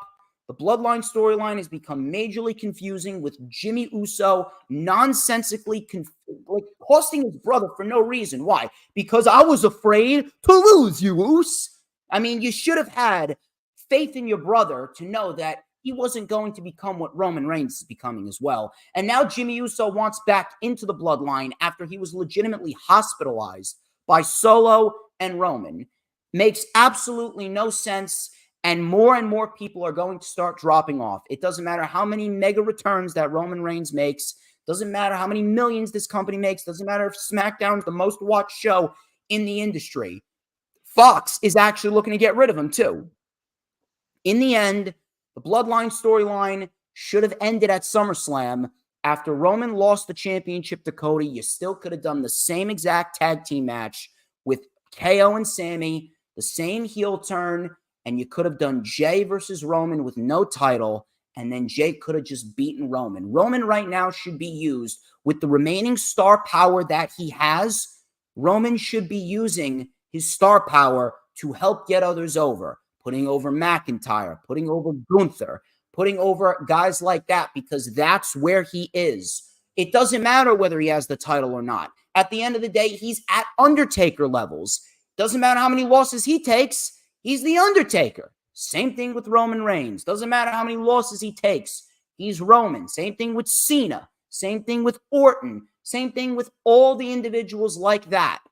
At this rate, Roman Reigns is, he may be even worse than Hulk Hogan. Not even lying. He may be even worse than Hulk Hogan. The Bloodline storyline and the saga that was once great. I'm going to tell you this right now. If Sami Zayn was never included coming out of WrestleMania 38, the Bloodline would have been dead by the summer of 2022. The Bloodline was a dead faction until Sami Zayn revived that storyline up until WrestleMania 39. When Roman beat Cody, the storyline started going like this. And pretty soon, man, the ratings will start reflecting it. They don't matter, but they will start reflecting it. The merch sales are already reflecting it because you got LA Knight, Sammy, and Cody outperforming Roman. What does that tell you? We're in the third inning, pal. Yeah, no, more like the 33rd. It's Roman 4 a.m. Reigns, and I want to go to bed. Roman Reigns is not losing this belt for a very long time. He's going to get past the next WrestleMania. He's probably going to get past WrestleMania at 41. He'll probably get to 42. Probably drop it at 42. This is the reason why, right? The company has pivoted back to basics in a lot of ways, and you're calling all these wrestlers selfish lately. I've noticed this. You're calling Becky Lynch selfish, calling Roman Reigns selfish. They're not the ones making these decisions, right? They're not the ones making the decisions. Bro, Paul Heyman shot on it. Paul Heyman did a shoot. He said it himself. Hey, when does Roman's title reign end? Paul Heyman said on the SummerSlam press conference, whenever Roman and Heyman effing say it ends. That was a shoot, man. That was a shoot. Paul Heyman is probably the most notorious liar in the history of the business, right? Okay. The reality is he didn't lie about that. You see right through him. And he was also pissed off already because his entrance got botched. So that entire press conference that Paul Heyman had at SummerSlam was him pissed off the entire time anyway. So you kind of have to just discard whatever he said that night. But anyway, I will not discard it. This has nothing to do with Roman Reigns. I mean, if he wants to, this is a work, right? This isn't real life. So if they want him to lose the belt, he's going to drop the belt. But here's the thing: you're discounting him like he's done, like his run's finished, like his run is just getting started, dude. The guy's 38 years old. Him and I are the same exact age. It's like dry. It's as dry as a granny's. You know what? He's going to have this championship run, and during this championship run, he's going to turn babyface. During the championship run, he's going to defend against an array of monsters as a babyface as well. You know, again, back to basics. You're talking about Hulk Hogan over and over again. Okay, let's do Hulk Hogan. Let's put him up against Omos. Let's put him up against Bronson Reed. Let's put him up against, monster after monster, big guy after big guy. Have him put some like big babyface comeback matches together, right? You got to get a lot more out of this run than just him. I think Solo Sikoa obviously is going to be a big player in the storyline too, right? We can't discount his role, what he's going to do. I mean, if he hits Roman Reigns with a spike, I'm not saying he's going to win, but what if he's the guy that turns on Roman and turns him babyface eventually? I do think we might get to the point where he turns babyface sooner than later. This story isn't even close to being finished. The Bloodline thing, right? The Bloodline thing might come to a conclusion at WrestleMania 40. And that's what I'm saying. Like, this might be the time where you double turn somebody, you turn Roman into a babyface again, and you have him go on a different course. But I don't think he loses the belt. I really don't. I think he continues. But again, record numbers. He's breaking all records out there. He can kind of call his own shots. He's got an also cushy part-time contract, which is every wrestler's dream. Every wrestler wants that contract, right? No, none of these guys, except for like if you're a psycho, like a Darby Allin or somebody like that, want to go out there and work every single night like that. These guys You eventually don't have the have to dream work of every having. single night, but he's got to defend the title at every pay-per-view. These guys have the dream of having this part-time contract and having the leverage to be able to do this, like Brock Lesnar did. Then you shouldn't be champion. Then you I shouldn't mean, be champion. I mean, that's a part of the business now, right? It is evolved, and No, the thing no, is, dude, no. it's a work, right? It's a work, so it can be whatever they want it to be. Literally, from a art perspective, it can be whatever they want it to be. You know, so I think we're still in inning 3, probably inning 4, and we got a long way to go. Roman Reigns will probably eclipse. I don't know if they want him to go to Bruno Sammartino. I don't know if they want to go that far, but if not now, then I when? legit may never watch WWE again if that's the case. I think they're like the only way Roman loses the belt is if Vince dies. God, man. Well, it looks like I'm gonna have to get dark. Looks like I'm gonna have to start praying for some dark entities to work their magic right now. But I'm being facetious. There's always a possibility they could work out a reason for him to lose the title, you know, but I just don't see it happening. Dude, I don't care if he loses it to Dominic Mysterio. Just get the title off of him. I don't even care at this rate. His title reign's ruined. His title reign, he's a dead act. I don't see him. I don't see this title reign ending without him being a babyface and getting a run with it as a babyface. That's never going to happen. He's an awful babyface. Or if he loses it, he's not a Hogan, he's not a Cena. If he loses it, he'll probably lose it in a way that turns him babyface, right? I mean, that's always a possibility too, because you need something next for him, right? He can't just be a heel bad guy that puts over the next babyface talent month after month. Yes, he can. No, he can't. That's not how it works. Yes, he can. Yeah, he can. It doesn't matter. Dude, it's the same thing with WrestleMania 28. They could have put Rock and Cena in the opening match and they still would have sold X amount of pay-per-view buys. It doesn't matter. Roman Reigns is Roman Reigns. He does not need a title, and he should be putting over other talent. We have come to that stage in his career. And at the end of the day, the money will always be there. He's only 38. Always going to be there. He's only 38. What is he going to do when he's 45? What's he going to do when he's 45? We're going to Brock Lesnar's schedule. You're dude, cares? you are Brock like Lesnar's schedule. Bro, you're the most like hard-headed like wrestling analyst I've ever talked to in my life, for real. Like there's just like well, there's a lack of towards you, man. There's a lack of nuance there. You can't. There's like something where you can't kind of. I have the same feeling I have about you. All right.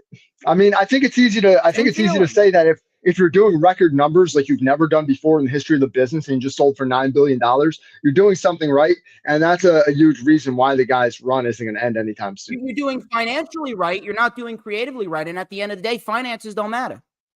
That's what you're not getting. You're not getting is that none of this stuff matters. The stuff that you are talking about, listen, the stuff that you are talking about, while it is very knowledgeable and very well said and very analytical, it's not relevant. Dude, it is. And it is because back when I was like around your age, when I was like 25 years old and I was first started to do this type of thing, right? I felt the same way as you did.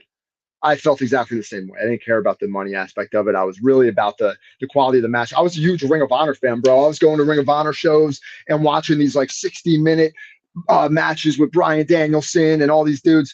And that's what I was into then, right? Now it's different for me. I see it from a different perspective. And that's where the opinions come into play here. That's my perspective on it. I see it almost the way they see it rather than the way I would have seen it 10, 15 years ago. Does that make sense? You don't work for them. Dude, I'm a shareholder, and I'll disclose I own I'd say probably around $20,000 worth of TKO shares, and it's something where I've been passionate about the company for a long time in the way they do their business, and it's something where I can strongly say that I truly believe Roman Reigns isn't going to be anywhere outside of the main event and having the title for probably many years to come. Unfortunately for people like you. Watch the ratings go down and LA Knight skyrockets to the top. Watch. We'll see. By the way, dude, if that happens, by the way, I hope there's a plan. Until the day I die, I promise this mentality will not change. That's a I great don't care song, if I'm 60. This mentality will not. You ever heard that song by What? Story of My Life? It's called Until the Day I Die. That's a great song. Write that down. Put that down on your list. It's called No, I Until the got I Day I got Die. that line from a song from Simple Plan. It's called "Grow Up." It Okay, was in that's the a good one first too. Scooby Doo movie, which is a great movie. I know that song. That's a good one too. What was I even talking about? You're making me Dude, lose my train of we're, thought right here. we're You're making me lose passing, my train of thought because bro. We're passing Bob Backlund for championship reign. We're passing Hulk. We're passing all dude, these I'm gonna guys, have man. gray Roman. hairs. I'm gonna have gray hairs by the time I'm 30 because of how terrible the storyline is. Man, Roman Reigns is going And I'm all gonna be the going back way. and forth with you when I'm in a wheelchair. Swear to God. All right. Okay. Moving on from this irrelevant topic. Ah, God, whatever. Wrestle Dream. There we go. Wrestle Dream. I'm losing myself right here. Wrestle Dream and AEW, and them potentially adding more pay-per-views to their schedule. This one's actually going to be quick because we're going to spend a lot of time on the next one, which is the firing of CM Punk. Wrestle Dream and AEW potentially adding more pay-per-views to their schedule. I have been very, very vocal and very, very stern when it comes to adding more pay-per-views. It's not the pay-per-views that's the problem. It's not the quantity of pay-per-views. I don't care if there's 13 pay-per-views, if there's 3 pay-per-views, if there's 20, if there's 2, if there's 100, if there's 1. There's only one thing that I care about. How are you going to make the show feel important? At the end of the day, all I care about is a good show. So if you want to add Wrestle Dream, go ahead, add Wrestle Dream. You want to add All In? Add All In. You want to add another show? Maybe you want to make Battle of the Belts into their own pay-per-views. You want to make a singular Battle of the Belts pay-per-view in January? Go ahead. I don't have an issue with that. You know why? Because you take a look at WWE, and outside of the Rumble and SummerSlam, all WWE pay-per-views this year have been great. And I'm actually very excited for Fastlane because we're potentially getting Gunther Chad Gable Part 4, potentially Ricochet Nakamura Rollins for the World Heavyweight title, potentially a match with Charlotte and Io, even though I can't stand Charlotte and Io, potentially a match with Rey Mysterio and Santos Escobar, potentially a tag team match with John Cena and LA Knight versus Austin Theory and Grayson Waller. That's a pretty solid pay-per-view card for Fastlane. So at the end of the day, it's going to be a good show. It's going to be a good show. I don't care how many pay-per-views you add. Just give me a good show. But those are my quick thoughts on that. That's our fourth topic. Let me hear you. What are your thoughts on Wrestle Dream and AEW potentially adding more pay-per-views?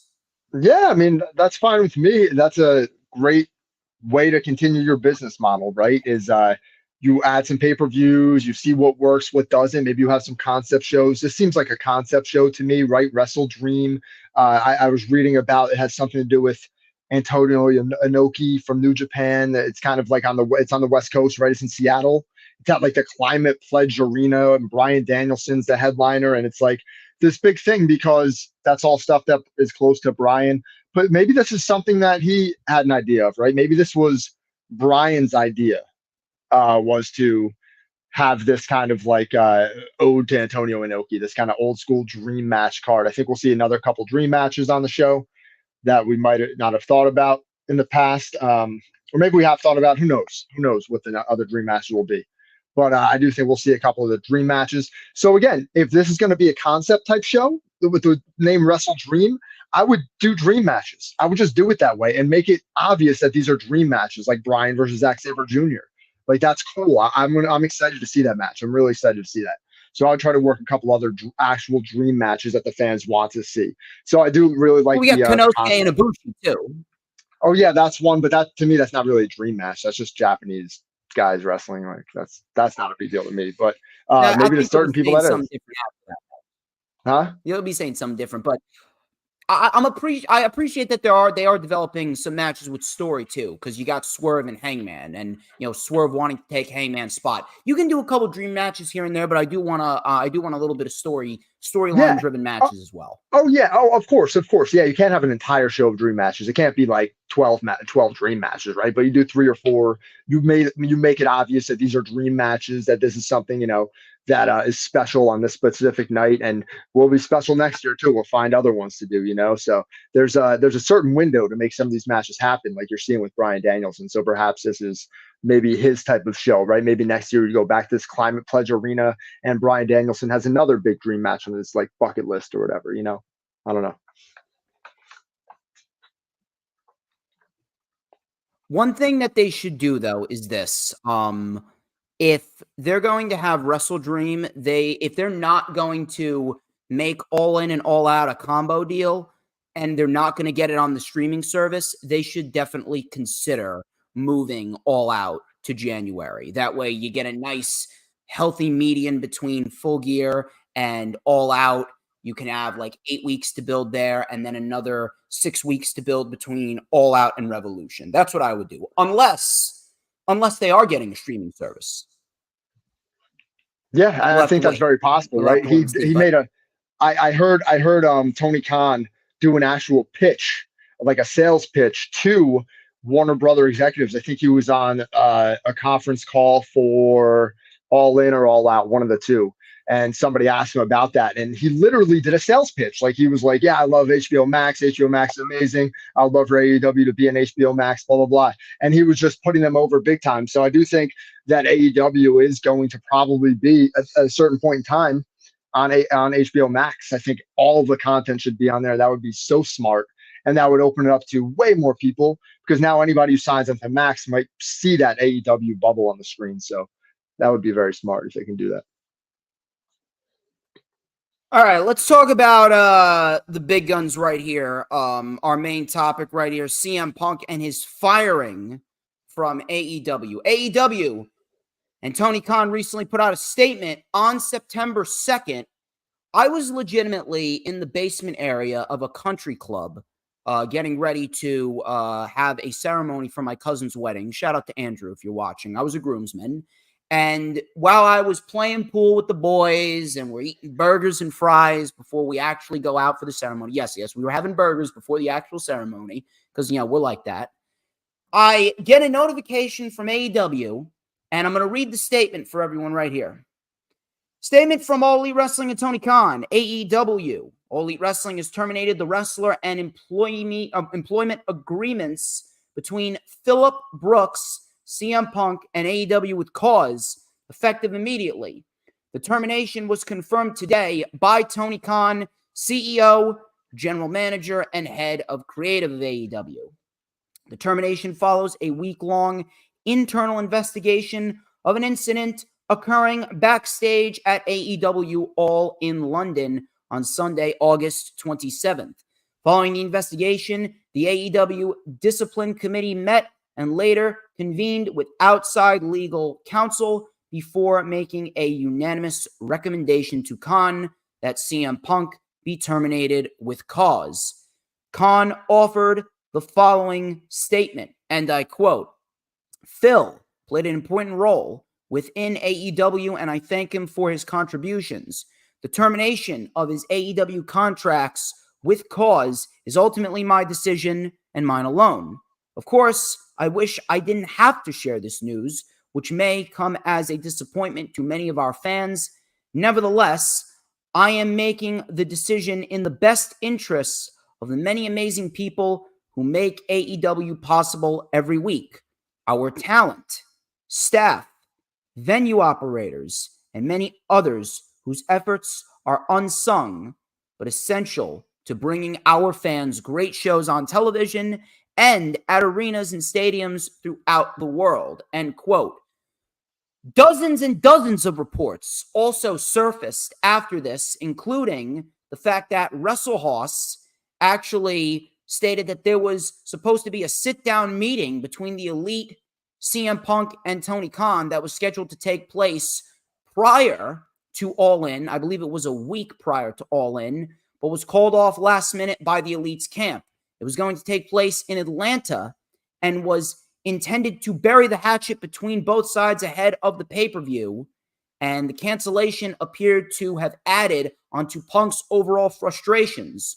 More reports came out, including the fact that the Young Bucks actually had specific terms that entitled CM Punk to go completely drama-free without an issue for 6 months. And then and only then would the Young Bucks decide to sit down with one Phil Brooks. Now, for those of you who are unaware, I'm not sure how you are unaware at this rate, but a few weeks before AEW All In, there was an incident backstage at Collision where Jack Perry wanted to use real glass. Brian Alvarez reported that he did get it approved by management. And I'm going through all of this information before we get into what we're going to talk about because there's a lot to unpack here. He wanted to use real glass, which he ended up using anyway on the buy-in or the 0 hour before AEW All In went on the air. And CM Punk was out there looking out for Jack Perry's health. Jack Perry was apparently hostile. There was a little bit of a shoving contest, and they were not on good terms heading into AEW All In. This resulted in Jack Perry and Hook having a match for the FTW Championship on 0 hour. He looked into the camera, looked straight into the camera, got real close, and he said, "Real glass, cry me a river." And apparently, according to multiple sources, they went backstage after the match. Punk was waiting for him. He got in Perry's face and pretty much threatened him with one of the, "Hey, you know I can beat you up" type of lines. Apparently, there was an actual brawl. Tony Khan had monitors dumped on him, and Samoa Joe, he was a complete professional here. Samoa Joe easily being the top tier guy in this scenario. And Samoa Joe's the guy that I want on my team. Samoa Joe breaking up the fight and like a badass professional, sitting down, talking to CM Punk to go forth with their match at All In, which they had. Good match, not anything overly crazy, but it was a good match nonetheless. Interestingly enough, according to Sean Ross Sapp, CM Punk and the Young Bucks actually had a brief interaction with one another backstage at AEW All In London, and everything went fine. Those who witnessed it said to be on the edge of their seat, seeing them in the same room together.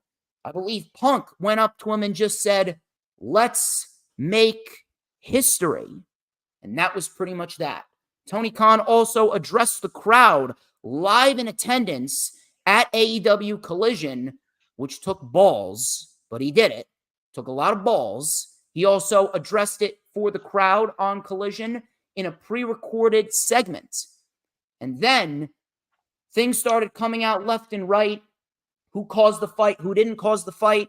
It was apparently confirmed that CM Punk was the one that sucker punched Jack Perry first and got physical first. And CM Punk's camp caught in a lie again, as CM Punk's camp, which is pretty much just CM Punk and Ace Steel and Larry, if you really want to count Larry.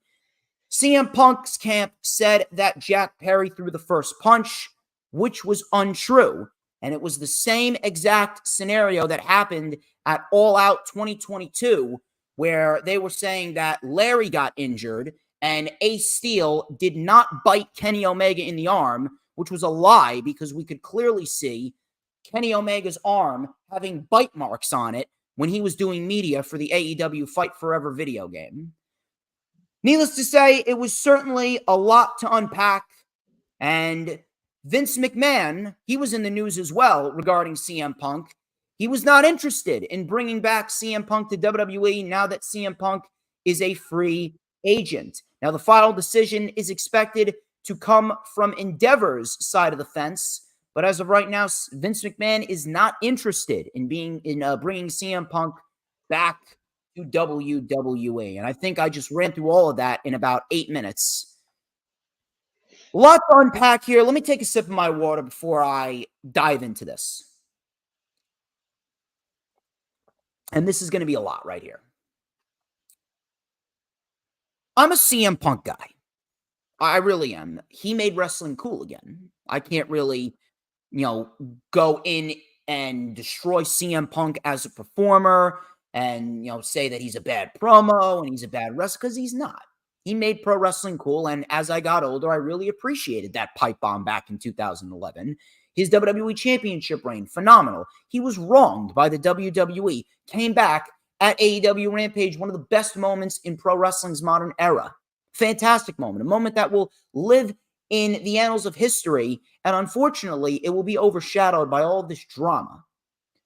And apparently, this all started with a promo by Hangman Adam Page back during their build towards the world title match at Double or Nothing.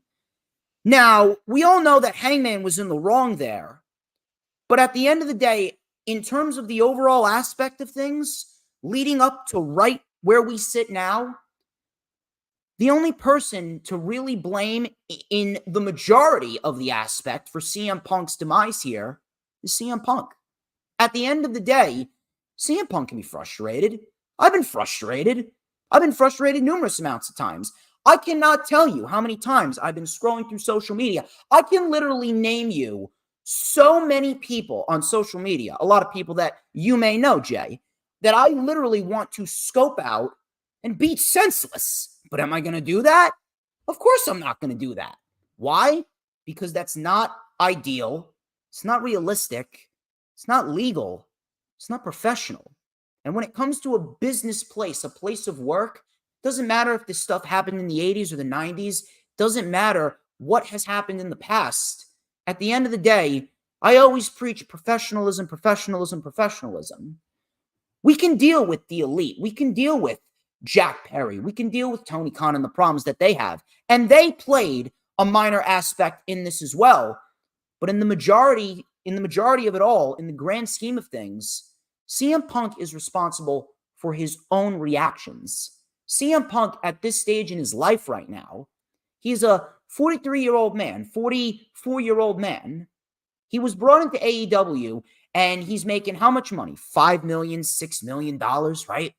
He was given the world championship. He was treated so well, and he's getting bothered by news reports from Dave Meltzer and Brian Alvarez. At the end of the day, this goes back to what I've said coming out of All Out last year. CM Punk, he's way too thin-skinned. CM Punk is a thin-skinned liberal moron. He really is. He's just not cut out to be a public figure. If he's doing all of this and he's by default the number one guy there because of his name value, making all this money, world champion, being treated so well, being given top priority feuds, and you're getting mad at whatever juvenile antics the people around you are, trying to poke fun at you, like, oh my God, dude, I didn't know you could be that insecure. Now, at the end of the day, are the elite at fault? Absolutely. Because they're adults and they should be conducting themselves like adults. The elite are absolutely at fault. Is Tony Khan at fault? Absolutely. Because he should have set these individuals down in a room and he should have told them, listen, my company, you're either AEW or you're against us. Sit down, work this out like men, and do business. Yes, he should have absolutely done that. But CM Punk, he only controls how he reacts. And if his reactions were professional and he calmly went to Tony Khan to talk things out with him because him and Tony Khan had a very good relationship, if he was the calm one, if he was the locker room leader like he was supposed to be, then at the end of the day, things would have worked out a lot better. I'm not really sure why Jack Perry had so much hostility towards CM Punk, and that's on Jack Perry's side of the fence. Now, at the end of the day, CM Punk, realistically, he was brought in to be what Bryan Danielson is to AEW right now. Maybe it's partly his ego, too. Maybe it's partly his ego. Because CM Punk, I can't imagine that he was super okay with the fact that Adam Cole and MJF were pretty much taking up his spotlight all summer. I don't really know why he has such a massive ego. Maybe he was jaded and he didn't realize that in this stage in his life, he was not brought into AEW to be the top guy. He was brought into AEW to help gain them more viewers and to help put over young talent. Talent like a Darby Allin, talent like an MJF, talent like a Ricky Starks, so on and so forth. And that's his problem. He's got a massive ego problem. He's clearly got an attitude problem. Yes, other people are at fault. But if he reacted in a much more professional way, he threw his hands up and he said, look, I'm not getting involved in this. I'm just here to come to work and do my job, because that's what I do. I'm an accountant. I'm not trying to go into the office with my sunglasses and my DJ Storm shirt, strutting like I own the state of New Jersey. I am there, keep my head down, sit at my desk, do my job, collect a paycheck, and go home. I'm not really sure why CM Punk all of a sudden had an ego boost. And listen, I have an ego. Everybody's got an ego. I got an ego the size of the Grand Canyon, but at least I know when to put my ego aside for the greater good, whether it be for family, for business, for my own mental sanity. CM Punk, he's just so on edge. And I get that you're frustrated, but it's a business at the end of the day. I guarantee you that if CM Punk was the more professional individual, threw his hands up and said, I'm not getting involved in any of this, went to Tony Khan, I guarantee you things would have worked out a little bit better. And listen, I'm 50-50 on the Young Bucks right now. I'm 50-50 on the Young Bucks. That report saying that they were going to wait 6 months before they were going to talk to CM Punk. On the one hand, it's stupid. On the one hand, it's stupid because why don't you just shut up and do business? But on the other hand, I don't blame them because CM Punk, he violated their trust when he pretty much buried the company in front of Tony Khan at All Out Media Scrum, which was pathetic of him. And he was the one that instigated and started all of this. He could have brushed off these reports from Meltzer and Alvarez. He could have let things roll off his back, but he just doesn't know how to do that. It's almost like anyone that disagrees with them is going to get punched in the face. I'm sorry, but you can't do that. You're going to have to take a step back, let the CEO, let Tony Khan run the company, stop getting involved, stop trying to think that this company is your own, and just do your job. And he's not going back to WWE. WWE will not touch him with a 50-foot pole, especially since they sold to Endeavor.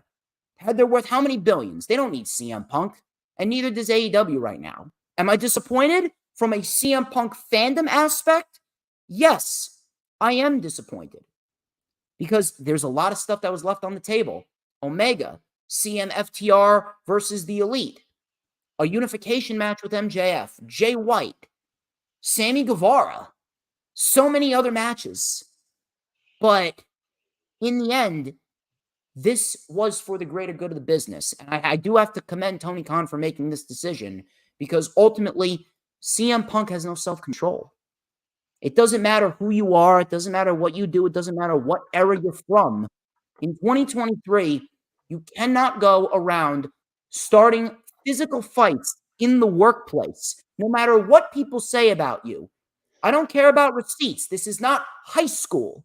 This is not high school gym class. You conduct yourself like a professional. And if CM Punk was to do that, I guarantee you this could have all been prevented. Now, could have Tony Khan have prevented this? Yes. Yes, Tony Khan could have prevented this.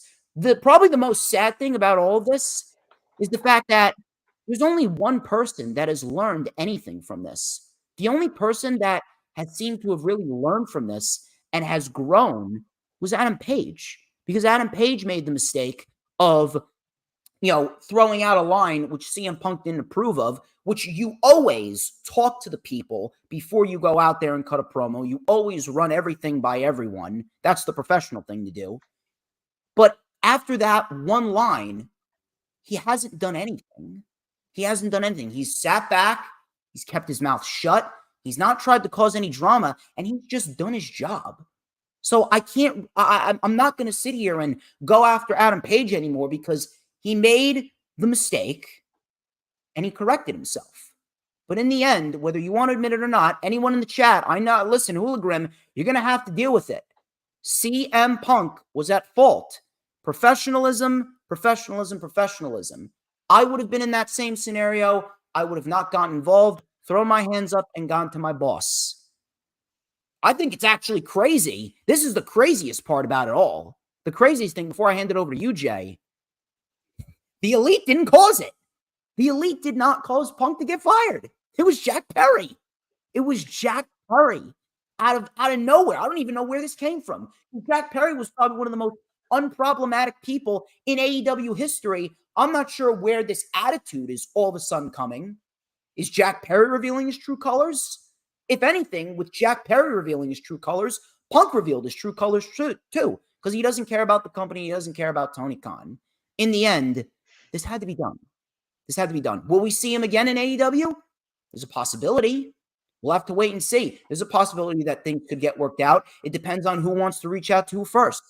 But as of right this moment, it had to be done. And Tony Khan, he made the right decision. I commend him for doing so. And it takes a lot of cojones to go out and speak in front of that hostile Chicago crowd. We'll see what happens down the line. But those are my initial thoughts. I'm pretty sure I'm going to have more thoughts going forward when I hear what you have to say.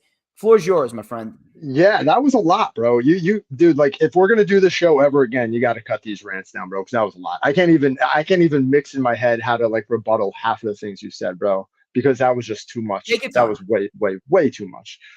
First things first, I think Tony Khan should not have gone on TV and done that announcement. I would have probably had some kind of random talking head like legal guy do that. I would not have done that myself. And I would not have, under any circumstances, said that my life was in danger. I think that is just some legal lawyer, like, oh, if you say this, you protect yourself and blah, blah, blah. BS, because if there's no way that his. You can't fault him.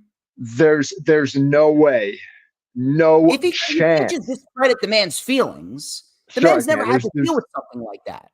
Sure, okay. There's no way his life is in danger, dude. CM Punk was not killing anybody that night. He lunged at him. He lunged at his boss. You don't put your hands and lunge on at your boss. This isn't the 80s, man. You can't think with the 80s mentality. Can I talk? Are you gonna let me talk? I just let you talk for like 25 minutes straight, and I can't say a word without a rebuttal. So that's the first thing, right? I would not have gone on TV and done that announcement myself. I would have probably had a lawyer done it and just, not, and probably left out that one little line about feeling like my life was in danger. I've been going to wrestling shows my entire life and never at any wrestling show ever felt like my life was in danger. Shut up, dude. Come on. So that was probably one of the weaker things I've ever heard him say. I do think the fact that tens of thousands of people tuned out instantly is interesting, but I also can't take a lot of credit into that because, obviously you don't care about ratings, but like you're also going right in from another TV show and people drop off, man. They were watching the previous TV show and they don't continue. So that's probably why that happened. At the end of the day, everybody's at fault here, right? CM Punk's got at least 50% of the blame. So he's got to take at least half of the blame here. I do think it's very possible he goes back to WWE. I think there's a lot of money to be made. I think they're being very agnostic about him on purpose. Vince McMahon, I didn't see the quote where he said that he doesn't want to work with CM Punk. I didn't see that one, but I did see Nick Khan kind of be agnostic towards it. We have a lot of respect. He basically did everything he could to not say no. It would be, in my mind, he's definitely going to be back in the ring sooner than later, especially if he's feeling good. I think the match with Samoa Joe at All In was a great way to go out of AEW. It was my favorite match of the night. I think it was the best match all night. Maybe Jericho and Ospreay I like a little bit more now that I think of it, but I really like CM Punk Samoa Joe. It's a great way to kind of put an exclamation point on your career if that's going to be your final AEW match. There's the possibilities here are endless, right? So CM Punk is the type of guy that is a moody son of a bitch, dude. Now, again, I've been watching this dude since 2002, 2003. Right. So I've heard so many stories of him causing backstage conflicts on the indies and Ring of Honor. I've heard these stories for years. I've heard people say he was a dick when he was training at the ROH Academy and not the nicest guy in the world and would treat a lot of the trainees like crap. I've heard so many stories about him. And Michael Hayes said on the documentary, CM Punk's first documentary, that he's a moody SOB. And that's true. We know that about the guy. He's very egotistical, but I love his professional wrestling. And he has a lot more to give back to the business. WWE, man, this company knows how to leverage and market past stars and nostalgia. And maybe it won't be as early as Survivor Series. Maybe they want the heat to die down. Maybe they want to make sure he's settled down in whatever kind of mental capacity is going on. Or maybe it'll take a long time to make a deal. Maybe there's a no compete clause here. Maybe there's going to be litigation. There are so many question marks, this entire situation, Nobody's talking. CM Punk's not talking. AEW's not talking. It's all legal stuff. So we have no idea how it's going to play out. But if WWE can somehow get Punk to either debut at Survivor Series in Chicago, Royal Rumble, or the night after WrestleMania, I think those are three great launch points. They might even want to do a soft thing with him, like they did with Sting when he came back, like they did with the Ultimate Warrior. Do a video game thing, put him in the video game, kind of reintroduce him to the WWE universe that way. Because remember, just a small fraction of the all elite wrestling fans watch WWE. So there's a lot of ways you can do this. I think he'll go back. I think there's too much money to be made. There's mega matches with John Cena. He can go back and have some big matches with some of the new stars as well. But it's going to take a lot, man. He's going to have to sit down with Triple H. He's going to have to sit down with Vince and Nick Khan and hash this out and figure out how he can provide value in a constructive way to the company. I think package him with his wife. Maybe AJ Lee wants to come back and have another run. And I don't want to, completely knock off what I specifically heard Eric Bischoff say today in his podcast, but he was so right. So I'm gonna make this point. It really depends how much money CM Punk has, right? Like if he's sitting with, and Eric Bischoff said this specifically, he's sitting with like $6-7 million in the bank, just chilling.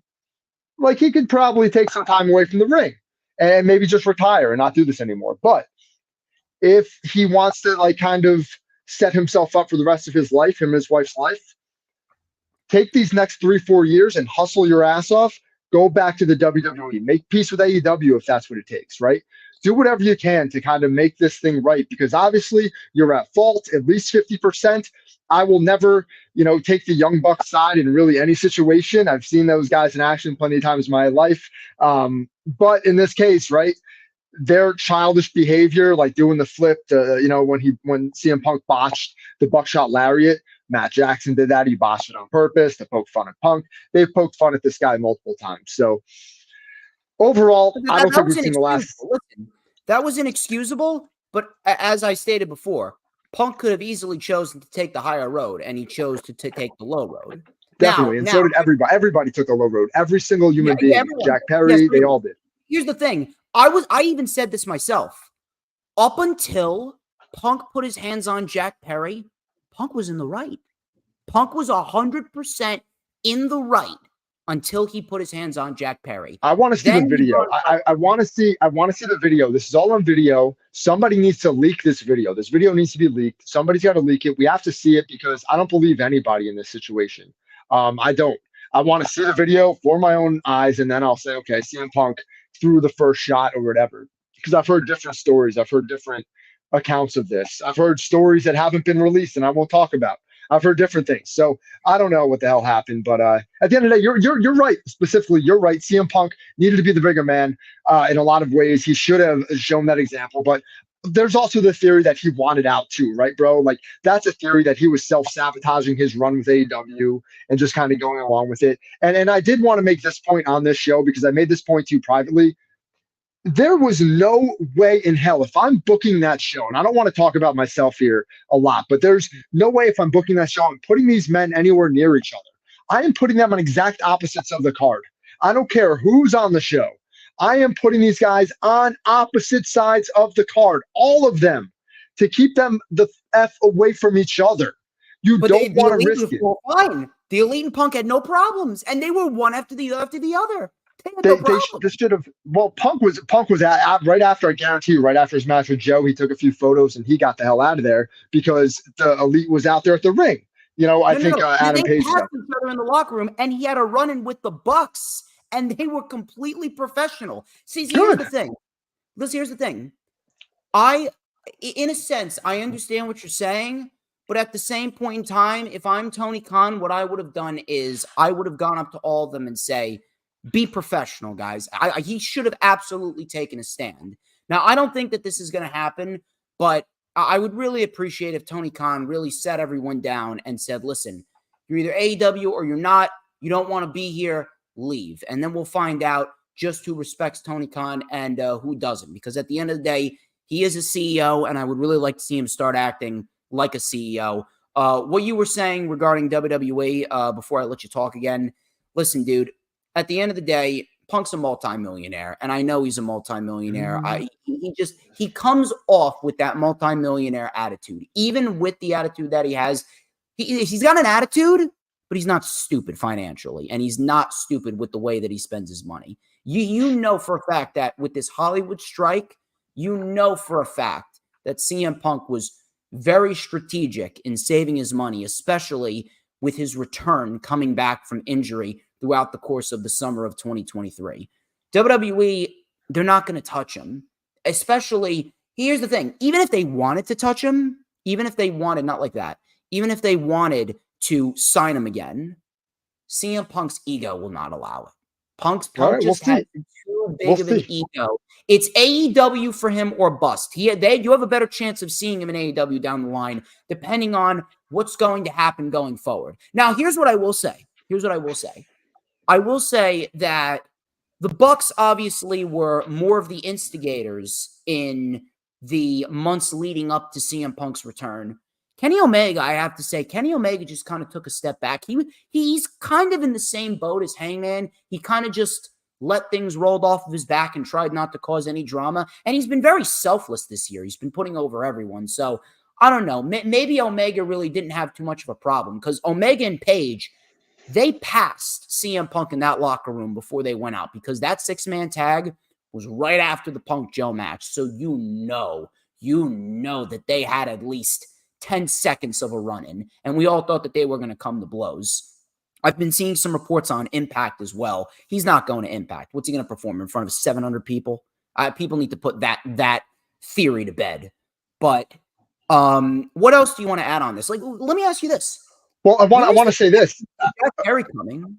Well, here's the thing. Jack Perry and the Young Bucks are boys. I was going to actually get to that. Jack Perry and the Young Bucks are buddies. Like these guys are all buddies. They're all from that California scene. The Luchasaurus and Jack Perry and the Young Bucks and Excalibur and the old man referee. What's that guy's name? The referee, Rick Knox. All these dudes, they're all from that same SoCal type of situation out there. Brandon Cutler and who's the dude who rocked the mustache in the long? Who? Michael Nakazawa, that one? Yeah, Nakazawa's from Japan, but Peter Avalon's another guy from out there. I'm thinking of these guys that they brought in from that SoCal crew. So, they're all buddies. So that's where Jack Perry comes into play here, right? He's sticking up for his friends. He's a part of that clique. He's a part of that crew. That's what happened here, man.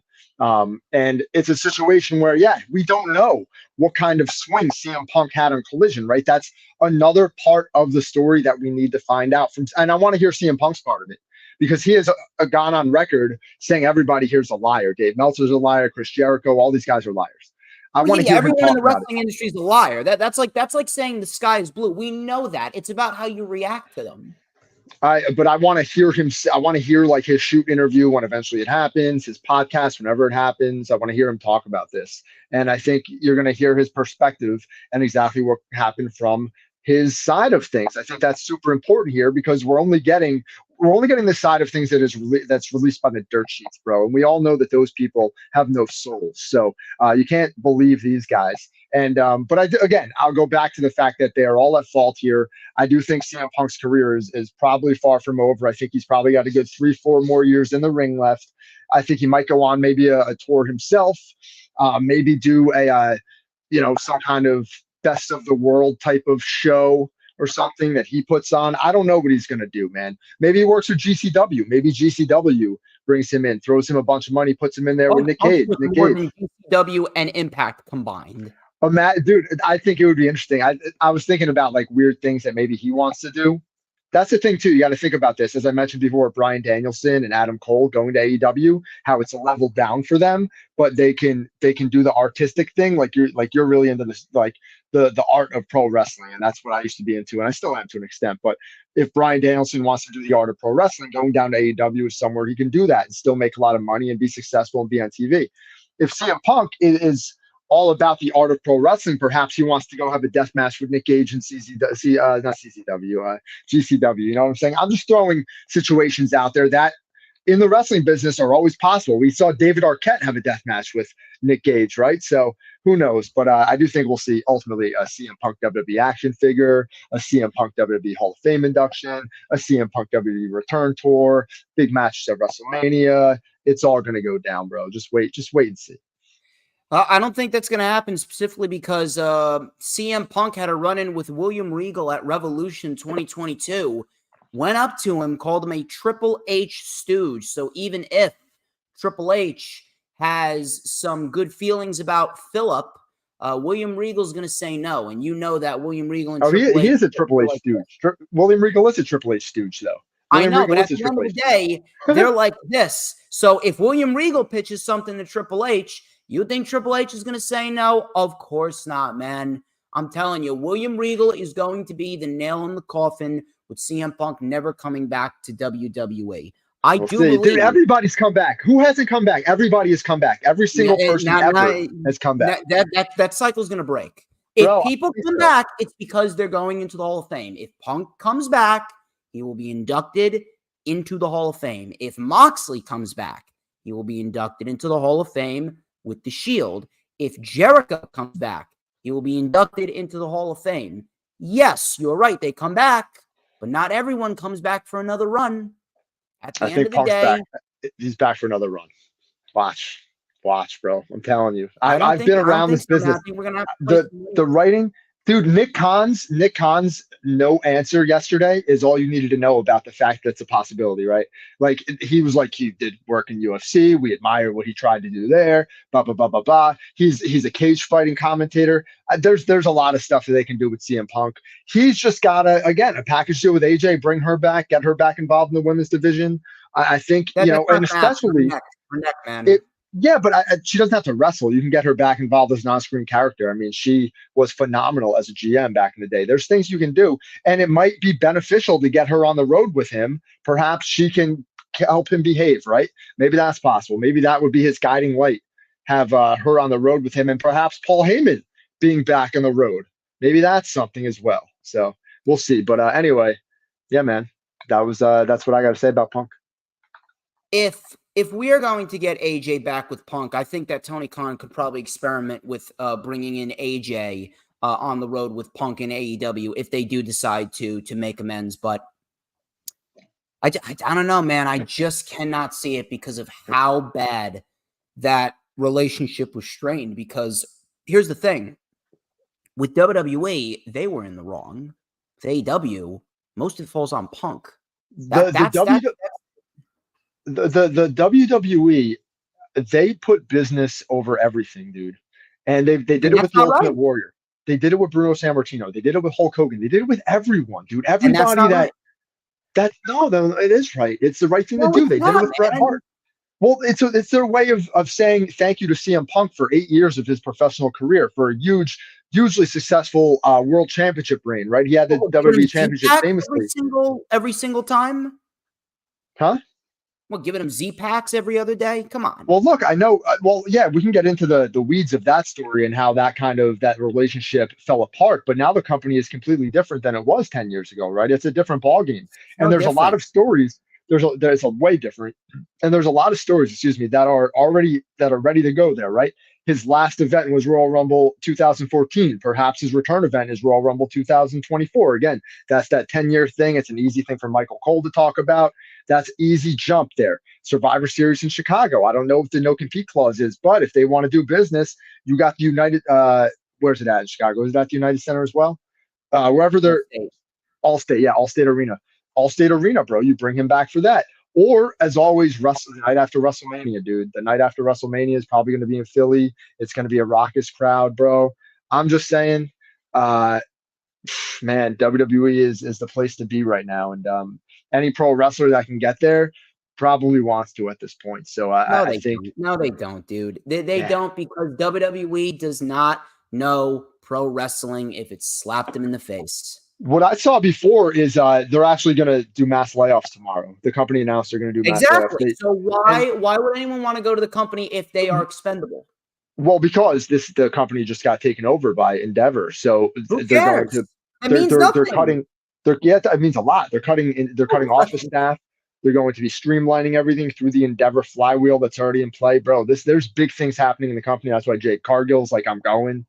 There's a lot of good things happening, and this all the good things that are happening in WWE will positively impact the entire business, including AEW. So we have nothing to worry about. I think the wrestling business is in good hands. No, it's not. Not. Ari Emanuel, Dana White, Vince McMahon, all these guys are brilliant. Triple H, all these guys are brilliant. We have a sexual predator in control of WWE once again. So what, dude? They're all sexual predators, man. Look, we got a sexual predator in control of the country, Joe Biden. No, just joking. But that's a completely different story. They both need to go. Vince and Joe Biden both need to go. But at the end of I'm telling you, man, William Regal's all you need to know. CM Punk will not be back. William Regal's all you need to know. We could probably you're overestimating how much the word of William Regal means. I mean, Vince McMahon fired William Regal. Vince McMahon was like, see you later. Like, the word of William Regal doesn't really mean that much outside of the scope of NXT. He's working specifically in NXT. Like, that's where he is working. That's where he wants to work. He's Triple H's right-hand man. Now, Triple H doesn't really have too much power. Triple H doesn't have too much power right now, but I'm telling you, dude, Vince McMahon, he will not do it. And if he does, Punk will not bite. Punk will not bite, dude. His ego is too much. You have a better chance of him going to GCW. He wants to go back, I bet. If he wants to go back, it's a sad scenario. It really is a sad scenario. I really wish things could have turned out differently. And this was really all avoidable. It really should have never happened. Jack Perry should have absolutely handled himself a lot better. CM Punk, I really hope that he takes into consideration that he just really needs to just shut up and do his job. He doesn't really need to be this rebel renegade anymore. It was cool back then, and it was justified back then, but he was literally given the world in AEW, and he's in the bunch. Yeah, and let me say, a little of it's okay, right? A little of it's okay. The glass thing, I get if that's true, but what kind of power did he wield backstage at Collision? That's the thing. Like, did he officially have a role of being in charge of something at Collision? We don't know that for sure. We haven't heard yes or no either way. It was like he was running the company, not Tony Khan. Exactly. So, but if Tony Khan delegated responsibility to him, if Tony Khan said, "Hey, Punk, you're in charge of XYZ," then that's another story, and that's something that we're going to have to find out in due time, I'm sure. So again, I want to hear Punk's side, because there's a lot to this, and again, I think some of his rebellious behavior was probably justified, to an extent, but a lot of it wasn't, and that's the last thing I'll say about it. Is that he were justified. Yeah, his frustration was justified. His actions were not.